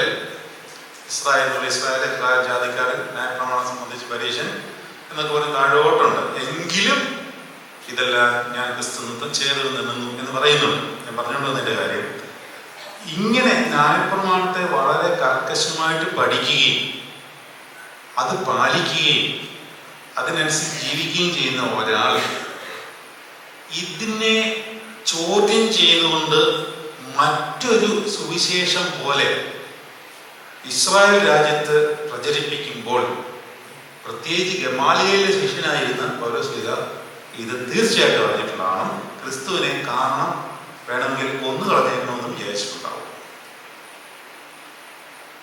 പക്ഷേ ക്രിസ്തുവിനാൽ പിടിക്കപ്പെട്ട് കഴിഞ്ഞപ്പോൾ, അല്ലെ, അങ്ങനെ തന്നെ ഒരു വാക്യം പൗലോസ്ലീഹ പറയുന്നുണ്ട്, ഞാൻ ക്രിസ്തുവിനാൽ പിടിക്കപ്പെട്ടിരിക്കുന്നതിനാൽ എന്ന്. ഞാൻ ക്രിസ്തുവിനാൽ പിടിക്കപ്പെട്ടിരിക്കുന്നതിനാൽ എന്നൊരു വചനം തന്നെ പൗലോസ്ലീഹ പറയുന്നുണ്ട്. അങ്ങനെ പിടിക്കപ്പെട്ട് കഴിഞ്ഞപ്പോൾ പിന്നെ പൗലോസ്ലീഹ വലിയ തീവ്രതയോടുകൂടിയാണ് ക്രിസ്തുവിനെ സ്നേഹിച്ചത്. അപ്പോൾ അദ്ദേഹത്തിന് ഉണ്ടായിരുന്ന ഒരു വിഷമം ഇതായിരിക്കാം, ഏത് ജീവിച്ചിരുന്ന കാലത്ത് ഒന്ന് കാണുവാൻ പറ്റിയില്ലല്ലോ എന്നുള്ളൊരു വിഷമം ഉണ്ടായിരുന്നിരിക്കാം എന്ന് ഞാനങ്ങ് വിചാരിച്ചാണ്. ഒരു കമന്ററിയിൽ എഴുതിയിട്ടില്ല, ഞാനങ്ങ് വായിച്ചിട്ടില്ല, ഞാനങ്ങ് ഊഹിച്ചൊരു കാര്യം നിങ്ങളോട് പറഞ്ഞു എന്നുള്ളൂ. ക്രിസ്തുവിനാൽ പിടിക്കപ്പെട്ടിരിക്കുന്നതുകൊണ്ട് എനിക്കും അത് പിടിക്കാമോ എന്ന് വെച്ച് പിന്തുടരുന്നേ ഉള്ളൂ എന്നാണ് പൗലോസ്ലീഹ പറയുന്നത്. ലഭിച്ചു കഴിഞ്ഞുവെന്നോ നേടിയെന്നോ ഒന്നും ഞാൻ അവകാശപ്പെടുന്നില്ല, എങ്കിലും പിന്നിലുള്ളത് മറന്ന് മുന്നിലുള്ളത് ആഞ്ഞുകൊണ്ട് ക്രിസ്തു യേശുവിൽ പരമവിളിയുടെ വിരുദിനായി ലാക്കിലേക്ക് ഓടുന്ന പൗലോസ്ലീഹയെ ധ്യാനിച്ചുകൊണ്ട്, അദ്ദേഹത്തിന്റെ മധ്യസ്ഥ യാചിച്ചുകൊണ്ട്, പരിശുദ്ധ മാതാവിന്റെയും മധ്യസ്ഥ യാചിച്ചുകൊണ്ട്, ഇതിന്റെ ചുരുളുകൾ അഴിഞ്ഞു കിട്ടുവാൻ നിന്റെ വചനങ്ങളിലെ വികാസനം പ്രകാശപ്രദമാകുന്നു, അത് അല്പബുദ്ധിയെ ജ്ഞാനിയാകുന്നതാണ്. അതുകൊണ്ട് നമുക്ക് അത് അഴിഞ്ഞു കിട്ടുവാനായിട്ട് പരിശുദ്ധാത്മാവിനോട് പരിശുദ്ധനായ പൗലോസ്ലീഹയുടെ മധ്യസ്ഥത യാചിച്ചുകൊണ്ട് നമുക്ക് പ്രാർത്ഥിക്കാം. സർവാധിപനും മഹാകാരുണ്യവാനും ന്യായപ്രമാണങ്ങളിലെ അത്ഭുതങ്ങളെ കാണുവാൻ ഞങ്ങളുടെ ഹൃദയങ്ങളിലേക്ക് പരിശുദ്ധാത്മാവിനെ നൽകുന്നവനുമായ സ്വർഗീയ പിതാവേ, ഇന്ന് മുതൽ നിന്റെ ജീവന തിരുവചനത്തിലെ പുതിയ പാഠങ്ങളിലേക്ക് ഞങ്ങൾ പ്രവേശിക്കുന്നു. പരിശുദ്ധാത്മാവിനാൽ എന്ത് നിന്റെ അഭിഷേകത്തിന് പ്രചോദനം നൽകി ഇന്ന് മുതൽ പഠനം ആരംഭിക്കുന്നുവോ, പരിശുദ്ധനായ പൗലോസ്ലീഹ റോമർക്ക് എഴുതിയ ലേഖനത്തിൽ ആരംഭിക്കുവാൻ ആഗ്രഹിക്കുമ്പോൾ അത് പരിശുദ്ധാത്മാവിന്റെ നിശ്വസിതമായിരിക്കുമ്പോൾ പരിശുദ്ധ പൗലോസ്ലീഹയുടെ മധ്യസ്ഥതയിൽ ഞങ്ങൾ അഭയം തേടുന്നു. ഇന്നു മുതൽ ഞങ്ങൾ പഠിക്കുന്ന ഈ വേദപാഠം ഞങ്ങളുടെ ജീവിതത്തിൽ ക്രിസ്തുവിനോടുള്ള അഗമ്യമായ സ്നേഹത്തെ ഞങ്ങളുടെ ജീവിതത്തിൽ പങ്കുവയ്ക്കുവാൻ ഞങ്ങൾക്കിടയാകണമേ. മറ്റാരേക്കാളും അധികമായി യേശു ക്രിസ്തു എന്ന മഹാസ്നേഹത്തെ പിന്തുടരുവാൻ ഞങ്ങളെ സഹായിക്കണമേ. നിന്റെ ന്യായപ്രമാണത്തിലെ അത്ഭുതങ്ങളെ കാണാൻ ഈ പഠനം കൊണ്ട് ഞങ്ങളെ സഹായിക്കണമേ. തമ്പുരാനെ പറ്റ മാതാവിൻ്റെ മധ്യസ്ഥത കനാവിലെ കല്യാണ നാളിൽ ഉണ്ടായിരുന്നത് പോലെ ഞങ്ങളെ പഠനത്തിൻ്റെ ആരംഭം മുതൽ ഞങ്ങൾക്ക് ലഭിക്കണമേ എന്ന് പ്രാർത്ഥിക്കുന്നു. തമ്പുരാനെ അനുഗമിച്ച 12 അപ്പോസ്തലന്മാരുടെയും തമ്പുരാൻ കൽപ്പിച്ചയച്ച 72 അറിയിപ്പുകാരുടെയും എല്ലാവിധമായി മധ്യസ്ഥത ഞങ്ങൾക്ക് കാവലാകണമേ. ഇന്ന് ഞങ്ങൾ പഠിക്കുന്ന ഈ വേദപാഠങ്ങൾ ഞങ്ങളുടെ ജീവിതത്തിൽ കൂടുതലായി തിരുവചനത്തെ പ്രണയിക്കുവാൻ, ക്രിസ്തുവിനോടുള്ള സ്നേഹത്തിൽ ജീവിക്കുവാൻ ഞങ്ങളെ സഹായിക്കണമേ. ഞങ്ങൾ നിനക്കും നിന്റെ പിതാവിനും നിന്റെ പരിശുദ്ധ റൂഹായിക്കും സ്തുതിയും സ്തോത്രവും എന്നാളും മഹത്വപ്പെടുത്തുവാനായിട്ട് തന്നെ. ആമേൻ. ദൈവിക ജ്ഞാനങ്ങളുടെ ഒരു കലവറ തന്നെയായിരുന്നു പൗലോസ്. ജ്ഞാനം ആര് കൊടുക്കുന്നതാണ്? പരിശുദ്ധാത്മാവ് കൊടുക്കുന്നതാണ്. ക്രിസ്തുവാണ് ജ്ഞാനം. ക്രിസ്തുവാണ് ജ്ഞാനം. ആ ക്രിസ്തു ജ്ഞാനത്തിൻ്റെ അംശം പരിശുദ്ധാത്മാവിനാൽ പരിശുദ്ധ മാമോദീസായിൽ കൂടി നമുക്ക് നിക്ഷിപ്തമായിട്ടുണ്ട്.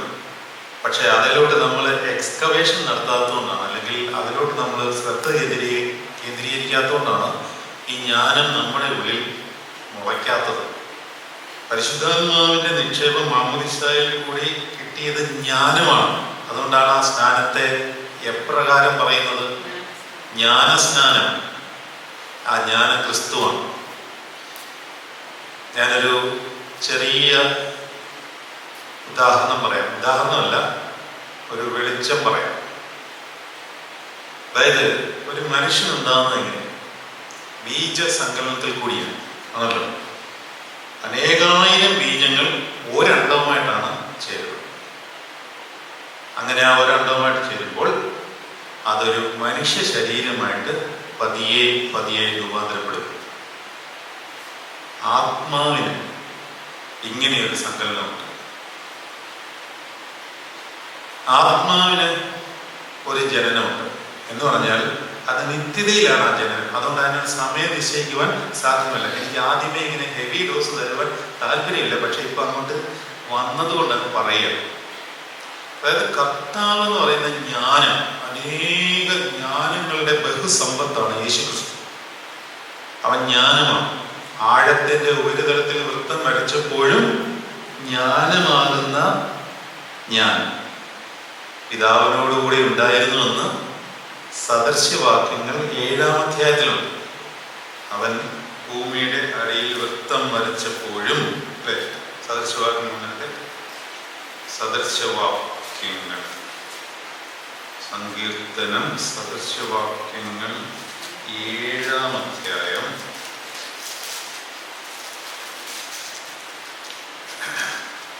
7-ൽ അല്ലല്ലോ,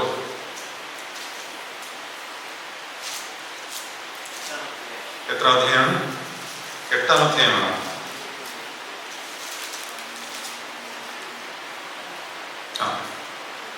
ഞാൻ പറയാം. 8-ാം അധ്യായം 22-ാം വാക്യം തൊട്ട് വായിക്കാം. യഹോവ പണ്ടേ തന്റെ വഴിയുടെ ആരംഭമായി തന്റെ പ്രവൃത്തിയുടെ ആദ്യമായി എന്നെ ഉളവാക്കി. അതാരാണ് പറയുന്നത്? 8-ാം അധ്യായം 1-ാം വാക്യം വായിച്ചേ. ജ്ഞാനമായവൾ എന്ന് പറയുമ്പോൾ ആ ജ്ഞാനം ക്രിസ്തുവാണെങ്കിൽ യഹോവ പണ്ട് തന്നെ തന്റെ വഴിയുടെ ആരംഭമായി തന്റെ പ്രവൃത്തിയുടെ ആരംഭമായി എന്നെ ഉളവാക്കി. ഞാൻ പുരാതനമേ ആദിയിൽ തന്നെ ഭൂമിയുടെ ഉൽപ്പത്തിക്ക് മുമ്പ് തന്നെ നിയമിക്കപ്പെട്ടിരിക്കുന്നു. ആഴങ്ങളില്ലാതിരുന്നപ്പോൾ ഞാൻ ജനിച്ചിരിക്കുന്നു. വെള്ളം നിറഞ്ഞ ഉറവുകൾ ഇല്ലാതിരുന്നപ്പോൾ തന്നെ പിതാവിൽ നിന്ന് ജനിച്ച ഞാൻ. അതാണ് ക്രിസ്തു. ആ ക്രിസ്തു ജ്ഞാനം ബഹുലമാണ്. അനേകായിരം ബീജങ്ങൾ മനുഷ്യ ശരീരത്തിൽ നിറഞ്ഞിരിക്കുന്ന പോലെ ക്രിസ്തുവിൽ ജ്ഞാനബീജങ്ങൾ വചനത്താൽ നിറഞ്ഞിരിക്കുന്നുവെന്ന് പത്രോസ് ശ്ലീഹായ്ക്ക് എഴുതിയ ലേഖനത്തിൽ പറയുന്നുണ്ട്. അതായത് കെടുന്ന ബീജത്താലല്ല, കെടാത്ത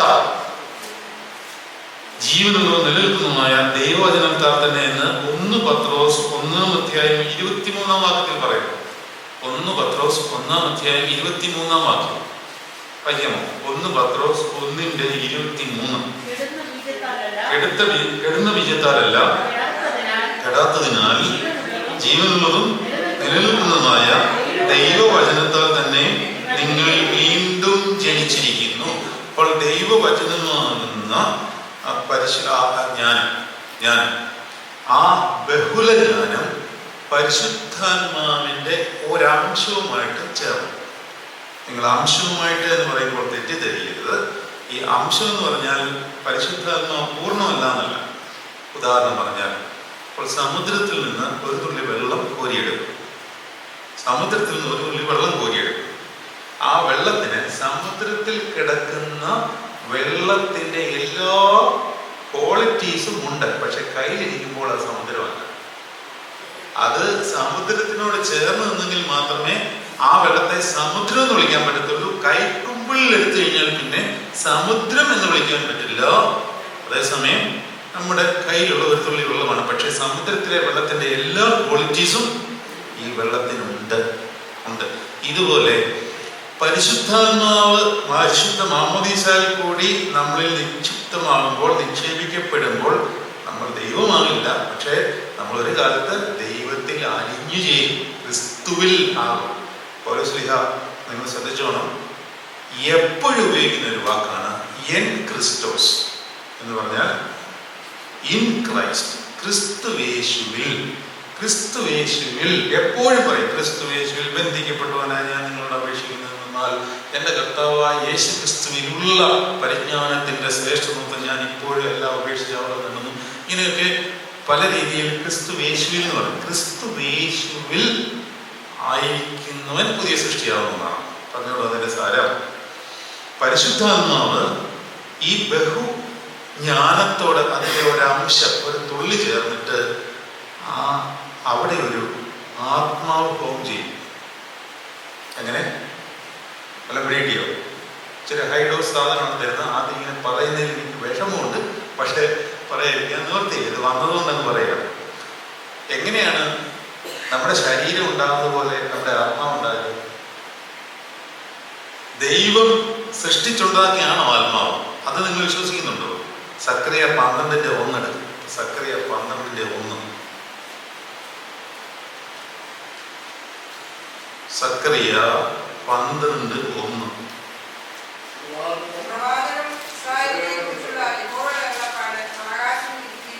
ആകാശം ഇരിക്കുകയും ഭൂമിയുടെ അടിസ്ഥാനം ഇടുകയും മനുഷ്യന്റെ ആത്മാവിനെ അവന്റെ ഉള്ളിൽ നിർമ്മിക്കുകയും ചെയ്തിരിക്കുന്ന യഹോവയുടെ അരുളപ്പാട്. ഒരുപാട് വചനങ്ങളുണ്ട്, ഞാനതിപ്പം പറയുന്നില്ല. യോബ് 33:4, യെശയ്യാ 57:16, സംഖ്യ 27:17, ഒരുപാടുണ്ട്. അതൊക്കെ അവിടെ നിൽക്കട്ടെ. അതായത് ഈ ദൈവജ്ഞാനം, അതായത് ക്രിസ്തുവിന്റെ ബഹുലമായ ജ്ഞാനം പരിശുദ്ധാത്മാവുമായിട്ട് അതിൻ്റെ ഒരംശമായിട്ട് ചേരുമ്പോൾ നിങ്ങളുടെ ആത്മാവ് ഫോം ചെയ്തു. ആ ആത്മാവിനെ ഒരു ജഡത്തിലാക്കി ഇങ്ങോട്ട് വിട്ടിരിക്കുക. അപ്പൊ ആ ആത്മാവിനെ സ്പ്രൗട്ട് ചെയ്യണം, അതായത് അതിനെ മുളപ്പിക്കണം. അതാണ് ഞാൻ ആദ്യമേ പറയുന്നത്. അത് അവിടെ ഇട്ടേച്ചിട്ട് പോയാൽ പോരാ. ഞാനിപ്പോഴും പറയാറുണ്ട്, ഞാൻ മേൽപ്രായതൊക്കെ പറഞ്ഞു കൊടുക്കാറുണ്ട്, മാമോദീസ മുങ്ങി എന്നൊരൊറ്റ കാരണം കൊണ്ട് സ്വർഗ്ഗരാജ്യം കിട്ടില്ല. ചിലർ അങ്ങനെ വിചാരിച്ചിരിക്കുന്നവരുണ്ട്. നമ്മൾ ഈ റോമർക്ക് ലേഖനം പഠിക്കുമ്പോൾ ഇതെല്ലാം പഠിക്കും. റോമർക്ക് ലേഖനത്തിൽ 3 കാര്യങ്ങളാണ് പ്രധാനപ്പെട്ടതായിട്ട് നമ്മൾ പഠിക്കുന്നത്. 1, നീതീകരണം. നിങ്ങളെപ്പോഴും കേൾക്കാൻ പോകുന്ന വാക്കാണ് നീതീകരണം റോമർക്ക് ലേഖനത്തിൽ. 2, വിശുദ്ധീകരണം. 3, മഹത്തീകരണം. ഈ 3 പ്രോസസ്സും ഒരു ക്രിസ്ത്യൻ ജീവിതത്തിൽ നമ്മൾ കടന്നു പോകേണ്ടതാണ്. ഇതിൽ നീതീകരണമാണ് പരിശുദ്ധ മാമോദീസയിൽ കൂടെ നമുക്ക് കിട്ടിയത്. പക്ഷെ വിശുദ്ധീകരണം മഹത്തീകരണം ഇല്ലാതെ സ്വർഗ്ഗരാജ്യം അവകാശമാക്കില്ല. നീതീകരിക്കപ്പെട്ടു, അതെല്ലാം നമുക്ക് വിശദമായിട്ട് പഠിക്കാം. ഇപ്പോൾ നമ്മുടെ ഉള്ളിൽ ഒരു ആത്മാവുണ്ട്. ആ ആത്മാവിനെ ദൈവം സൃഷ്ടിച്ചാക്കിയിരിക്കുന്ന ഒരു സമയമുണ്ട്. പക്ഷെ ആ സമയം നിത്യതയിലാണ്. ഞാൻ കട്ടിയുള്ളതിലേക്ക് പോകുന്നില്ല. അതുകൊണ്ടാണ് നമ്മുടെ പഴയ പിതാക്കന്മാർ, ഇപ്പോഴത്തെ പിതാക്കന്മാരല്ല, പിതാക്കന്മാരെന്ന് ഉദ്ദേശിച്ച് മെത്രാപ്പോലത്തെ അച്ഛന്മാരെയൊന്നും അല്ല കേട്ടോ, നമ്മുടെ അപ്പച്ചന്മാരെ എല്ലാവരെയാണ്. നമ്മുടെ ഇപ്പോഴത്തെ പിതാക്കന്മാർക്ക് ബർത്ത്ഡേ ആഘോഷിച്ചില്ലെങ്കിൽ അന്ന് പള്ളിയിൽ വലിയ വിഷയം നടക്കും. അച്ഛനെങ്ങാനും ബർത്ത്ഡേ പേര് വായിച്ചില്ലെങ്കിൽ അച്ഛനെ അവർ പിടിക്കും, തൂക്കിയെടുത്ത് വിളിക്കണം. എനിക്ക് തോന്നുന്നു ഞാനൊരു 8ാം ക്ലാസ്സിൽ പഠിക്കുന്നവരെ ഇങ്ങനൊരു സിസ്റ്റം പള്ളിയിലില്ലേ. അല്ലെങ്കിൽ ഒരു 50-55 വയസ്സിന് മുകളിലുള്ള പറയട്ടെ, ഇത് അടുത്തിടെയായിട്ട് ഒരു 10-30 കൊല്ലമായിട്ട്, 30 ആയിരുന്നു, 25 വർഷമായിട്ട് വന്നിരിക്കുന്ന അല്ലെ വന്ന് കയറിയിരിക്കുന്ന ഒരു വൈകല്യപരമായ ഒരു രീതിയാണ് ഈ വിശുദ്ധ കുർബാന കഴിഞ്ഞ് ബർത്ത്ഡേ പ്രത്യേകം എടുത്ത് പ്രാർത്ഥിക്കുന്നത്. അതിന് കുഴപ്പമൊന്നുമില്ല, ഒന്ന് പ്രാർത്ഥിക്കുന്നല്ലേ ഒരു സന്തോഷം, അത് ചെയ്തു, കുഴപ്പമൊന്നുമില്ല. പക്ഷേ നിങ്ങളൊന്ന് ആലോചിച്ച്, നല്ല രസമുള്ള ഒരു സദ്യ അങ്ങോട്ട് കഴിച്ചു, നല്ല സുഖമുള്ള സദ്യ, ഒന്നാന്തരം സദ്യ. അത് കഴിഞ്ഞിട്ട് നമുക്ക് ഇഷ്ടമില്ലാത്തൊരു സാധനം ഒരുവിധം ബോധമുള്ളതും കഴിക്കത്തില്ല ഉടനെ. കാരണം അതിൻ്റെ രുചി ഒന്നാമതേ വായിൽ നിൽക്കുകയാണ്, ശരീരത്തിൽ നിൽക്കുകയാണ്. അന്നേരം നമുക്ക് ഇഷ്ടമില്ലാത്തൊരു സാധനം കഴിക്കേണ്ട ആവശ്യമുണ്ട് ഇല്ല. മാത്രമല്ല വയറ് നിറഞ്ഞ് വിശുദ്ധ കുർബാന അതിമനോഹരമായ അതിശ്രേഷ്ഠമായ ഒരു സദ്യ. ആ വിശുദ്ധ കുർബാനയിൽ ഈ പേരുകളെല്ലാം ബലിപീഠത്തിൽ സമർപ്പിച്ചതാണ്. ഇനി അതിന്റെ മണ്ടയ്ക്കൂടെ കയറി ഇതെന്തോ പ്രാർത്ഥിക്കുന്നത്. ഈ ഇടയ്ക്ക് അൻപുടയുടെ ഇടയ്ക്ക് നമ്മുടെ മധ്യസ്ഥ പ്രാർത്ഥന എന്ന് പറഞ്ഞൊരു സാധനം കയറ്റി വെച്ചിട്ടുണ്ട്. എനിക്കത് കേൾക്കുമ്പോഴാണ് വരും, കർത്താവ് നല്ല പ്രാർത്ഥനയുടെ ഇടയ്ക്കോട്ട്. ഇതാരാ അങ്ങനെ എഴുതി വെച്ചെന്ന് എനിക്കറിയത്തില്ല. ഇതൊക്കെ വെളി കേട്ട് കഴിഞ്ഞാൽ എന്തോ ആവുമോ. അതായത് നല്ല പിതാക്കന്മാരുടെ പ്രാർത്ഥനയ്ക്ക് ഇടയ്ക്കോട്ട് കർത്താവെ കുടുംബ ജീവിതത്തിൽ അങ്ങനെ കണ്ടു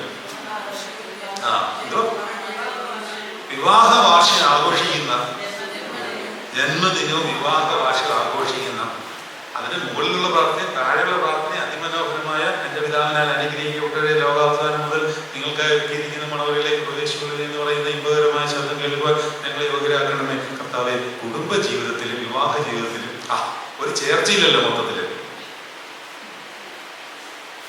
പോട്ടെ, ഇയാൾ വിഘടനവാദിയാണെന്നൊന്നും വിചാരിക്കരുത്, അങ്ങനെയൊന്നും അല്ല. ഞാൻ തിങ്കളാഴ്ച സന്ധ്യയ്ക്ക് പാമ്പാക്കട നമസ്കാരത്തിൽ രഹസ്യ പ്രാർത്ഥനയുണ്ട്. ഞാൻ കുറേ നാളായിട്ട് അതിൻ്റെ അർത്ഥം ആലോചിച്ചുകൊണ്ടിരിക്കുക. എന്തൊരു ആശയ സമ്പുഷ്ടമാണ് ഈ പ്രാർത്ഥനകളൊക്കെ. പ്രാർത്ഥന ഇങ്ങനെയാണ്: കർത്താവെ നിനക്കില്ലാത്തതായി ഞങ്ങൾക്കുള്ളതിൽ നിന്നും നീ എടുത്ത്. അങ്ങനെയല്ലോ, അത് വളരെ മനോഹരമായി അങ്ങനല്ലേ? അതെ, നിനക്കില്ലാത്തതായി ഞങ്ങൾക്കുള്ളതിൽ നിന്നും നീ എടുത്ത്, ഞങ്ങൾക്കില്ലാത്തതായി നിനക്കുള്ളതിൽ നിന്നും നീ ഞങ്ങൾക്ക് തരയണമേ. ഞാനിത് കുറേ ദിവസം എടുത്ത് അതിൻ്റെ ഒരു ഡെപ്ത് പിടികിട്ടാൻ. നിങ്ങൾക്ക് എന്തെങ്കിലും പിടികിട്ടിയോ? കർത്താവെ നിനക്കില്ലാത്തതായി ഞങ്ങളുടെ ഉള്ളിൽ ഉള്ളത് നീ എടുത്ത്, ഞങ്ങൾക്കില്ലാത്തതായി നിനക്കുള്ളതിൽ നിന്ന് ഞങ്ങൾക്ക് നൽകണം. അതാണ് നമ്മളിവിടെ ചെയ്യാൻ പോകുന്നത്. നിനക്കില്ലാത്തതായി ഞങ്ങളിലുള്ളത് എന്താണ് പറയാമോ? എന്താണ്? ലോകവും. നിനക്കില്ലാത്തതായി ഞങ്ങളിൽ ഉള്ളിലുള്ളത് എന്താണ്? ഡാഷ് ഒഴികെ സർവത്തിലും നമുക്ക് തുല്യമായി പരീക്ഷിക്കപ്പെട്ടവനത്രേ നമുക്കുള്ളത്. അപ്പൊ നിനക്കില്ലാത്തതായി ഞങ്ങളുടെ ഉള്ളിൽ ഉള്ളത് പാപമാണ്. അത് നീ അങ്ങ് എടുത്ത് അങ്ങ് ശുദ്ധീകരിക്കണം. അത് കാലോടിയിലാണ് ചെയ്യുന്നത്. എന്നിട്ട് എന്ത് ചെയ്യണം? ഞങ്ങൾക്കില്ലാത്തതായി നിനക്കുള്ളതിൽ നിന്ന് നീ ഞങ്ങൾക്ക് തരയണമേ. എന്താ പ്രാർത്ഥന! ജ്ഞാനമാണത്, ജ്ഞാനം, പരിജ്ഞാനം, ക്രിസ്തുവിന്റെ പരിജ്ഞാനം. എഫേസ്യ ലേഖനമൊക്കെ, കൊലോസ്യ ലേഖനമൊക്കെ മുഴുവൻ ക്രിസ്തു പരിജ്ഞാനം. ക്രിസ്തു പരിജ്ഞാനത്തിൽ നിറഞ്ഞാൽ അത്യധികമായ ആനന്ദമാണ്. ആനന്ദം, ആനന്ദം. കഷ്ടതയും പ്രയാസവും ദുഃഖമൊന്നും ഇല്ലെന്നൊന്നുമല്ല എൻ്റെ അർത്ഥം കേട്ടോ. ഇത് വേറെ ആനന്ദമാണ്. വേറെ ആനന്ദം എന്ന് പറഞ്ഞാൽ ഞാൻ എൻ്റെ സമാധാനം ഞാൻ നിങ്ങൾക്ക് തരുന്നു, അത് ലോകം തരുന്നത് പോലെ അല്ല, വേറൊരു സമാധാനമാണ്. ആ സമാധാനം കിട്ടിക്കഴിഞ്ഞാൽ നിങ്ങൾ എവിടെയായിരുന്നാലും എങ്ങനെയായിരുന്നാലും ഈ സമാധാനം നിങ്ങളെ ഭരിക്കും. ഇപ്പോൾ ഗവേണിയും നിങ്ങളുടെ ഓഫീസിൽ നിങ്ങളുടെ ബോസ് നിങ്ങൾക്ക് പ്രശ്നം ഉണ്ടാകുമ്പോഴും, നിങ്ങളുടെ ആശ്രമത്തിൽ നിങ്ങളുടെ എന്തെങ്കിലും പ്രശ്നങ്ങൾ വരുമ്പോഴും, അല്ലെങ്കിൽ കുടുംബജീവിതത്തിൽ വരുമ്പോഴും, പള്ളിയിൽ ഇടവ ശുശ്രൂഷയിൽ വരുമ്പോഴും, വ്യക്തിപരമായി നമുക്ക് അനുഭവിക്കേണ്ടി വരുന്ന ചില പീഡനങ്ങളൊക്കെ വരുമ്പോഴും, ആ പീഡനത്തിൻ്റെ ഇടയിലാണ് ഈ ആശ്വാസം കിട്ടുന്നത്. തീച്ചുളയ്ക്കകത്താണ് നാലാമതൊരാളെ കണ്ടതാണ്, വെളിയിലല്ലല്ലോ. വെളിയിൽ എന്താ പോകാൻ വയ്യായിരുന്നു കർത്താവിന്. എനിക്ക് ആ വ്യാഴാഴ്ച സന്ധ്യാനമസ്കാരത്തിലെ പാട്ട് വലിയ ഇഷ്ടമാണ്. തിന്മകളാലെ തീയിൽ വീണ കാണണമേ ഞാൻ നിന്നെ നാലാമാളായി. ഇങ്ങനൊരു പാട്ടില്ലേ? എങ്ങനെയാ കറക്റ്റ് വരി എങ്ങനെയാണ് വരുന്നത്? തിന്മകളാലെ, ബിസിനസ് അറിയാമോ? തിന്മകളാലെ തീയിൽ വീണാൽ കാണണമേ ഞാൻ നിന്നെ നാലാമാളായി. തിന്മകളാലെ തീയിൽ വീണാൽ, നമ്മുടെ പാപത്തിന്റെ അവസ്ഥ കാരണം നമ്മളൊരു തീച്ചുളയ്ക്കകത്ത് വീണു പോയെങ്കിൽ ഞാൻ നിന്നെ ആ തീച്ചുളയിൽ നാലാമതൊരാളായിട്ട് കാണണമേ എന്നാണ്. അപ്പോൾ ഭാരങ്ങള്, നൊമ്പരങ്ങള്, പ്രയാസങ്ങള്, ബുദ്ധിമുട്ടുകൾ ഇതെല്ലാം ഒരു സൈഡിൽ കൂടി ഇതെല്ലാം ഇങ്ങനെ പോകും.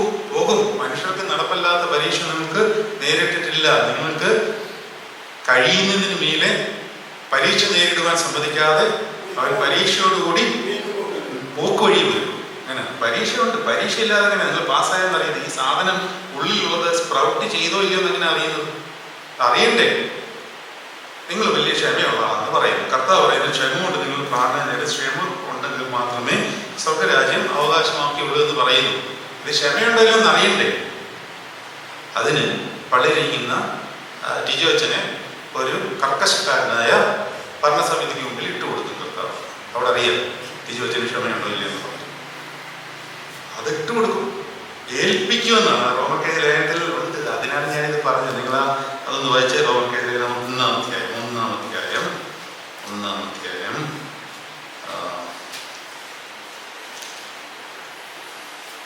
21-ാം വാക്യം വായിച്ചേ.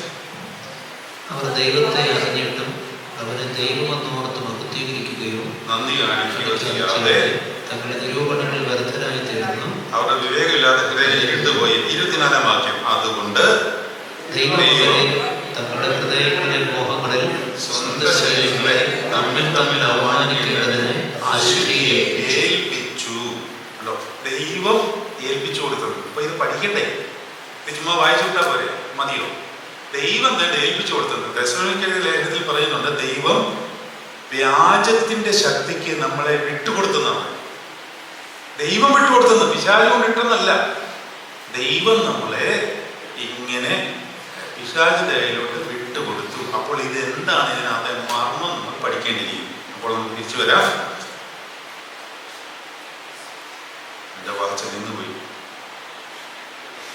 അപ്പൊ ഒരു 10 മിനിറ്റ് കൊണ്ട് നമുക്ക് ഇന്നത്തെ ശിക്ഷ അവസാനിപ്പിക്കാം. ഒന്നും ആയില്ല, തുടങ്ങി കയറിയില്ലല്ലോ. ഇതാണ് എന്റെ പ്രശ്നം. നമുക്കിതിന്റെ ബാക്ക്ഗ്രൗണ്ട് മാത്രം ഒന്ന് ഇന്ന് പഠിക്കാം. എങ്ങനെയാണ് റോമർക്ക് എഴുതിയ ലേഖനം പൗലോസ്ലീഹ എഴുതുവാൻ കാരണമായത്? അതാദ്യം അറിയണം. അപ്പോൾ ഇവിടെ നിങ്ങൾ വേദോസ്വാദം തുറന്നു നോക്കിയാൽ ആദ്യ ഹെഡിങ് എഴുതിയിരിക്കുന്നത് എന്താണ്? റോമർക്ക് എഴുതിയ ലേഖനത്തിന്റെ മുകളിൽ എഴുതിയിരിക്കുന്നത് എന്താണ്? എല്ലാ വേദോസ്വാദത്തിലും ഉണ്ടോ എന്നറിയത്തില്ല. എന്താണ് എഴുതിയിരിക്കുന്നത്? നോക്കി.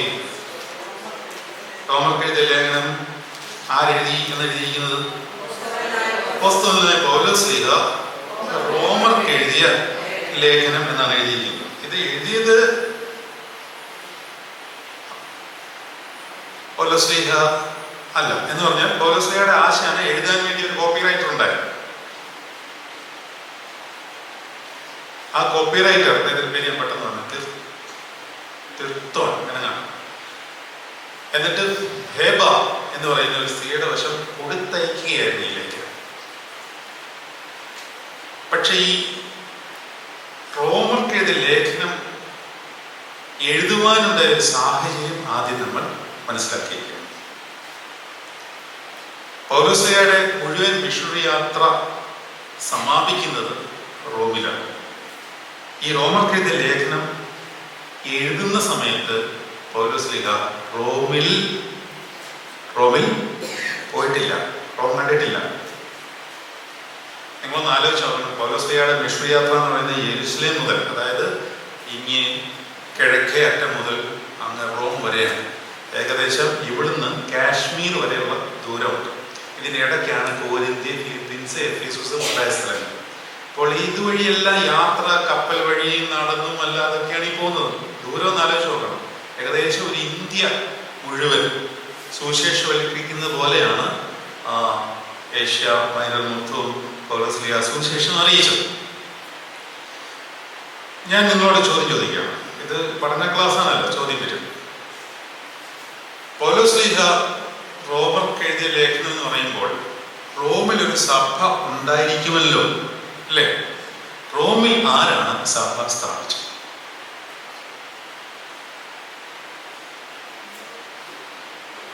റോമിൽ ആരാണ് സഭ സ്ഥാപിച്ചതെന്ന് എന്തെങ്കിലും നിശ്ചയമുണ്ടോ? കുഴപ്പമില്ല, നിങ്ങൾ തെറ്റ് പറഞ്ഞോളൂ. നിങ്ങൾ പഠിക്കാനാണ് ഇരിക്കുന്നത്. നിങ്ങളിപ്പം നിങ്ങൾ ശരിയായ ഉത്തരം പറയുമെന്ന് പ്രതീക്ഷയൊന്നുമല്ല ഞാൻ ഇരിക്കുന്നത്. കാരണം വേണ്ടതാണ്. ആരാണ്? നീറോ ചക്രവർത്തിയോ? അങ്ങനെയൊന്നും പറഞ്ഞാലേ. നീറോ ചക്രവർത്തിയൊക്കെ ക്രിസ്ത്യാനികളെ ഉപദ്രവിച്ച ആളല്ലേ. റോമിൽ സഭ സ്ഥാപിച്ചത് ആരാണ്?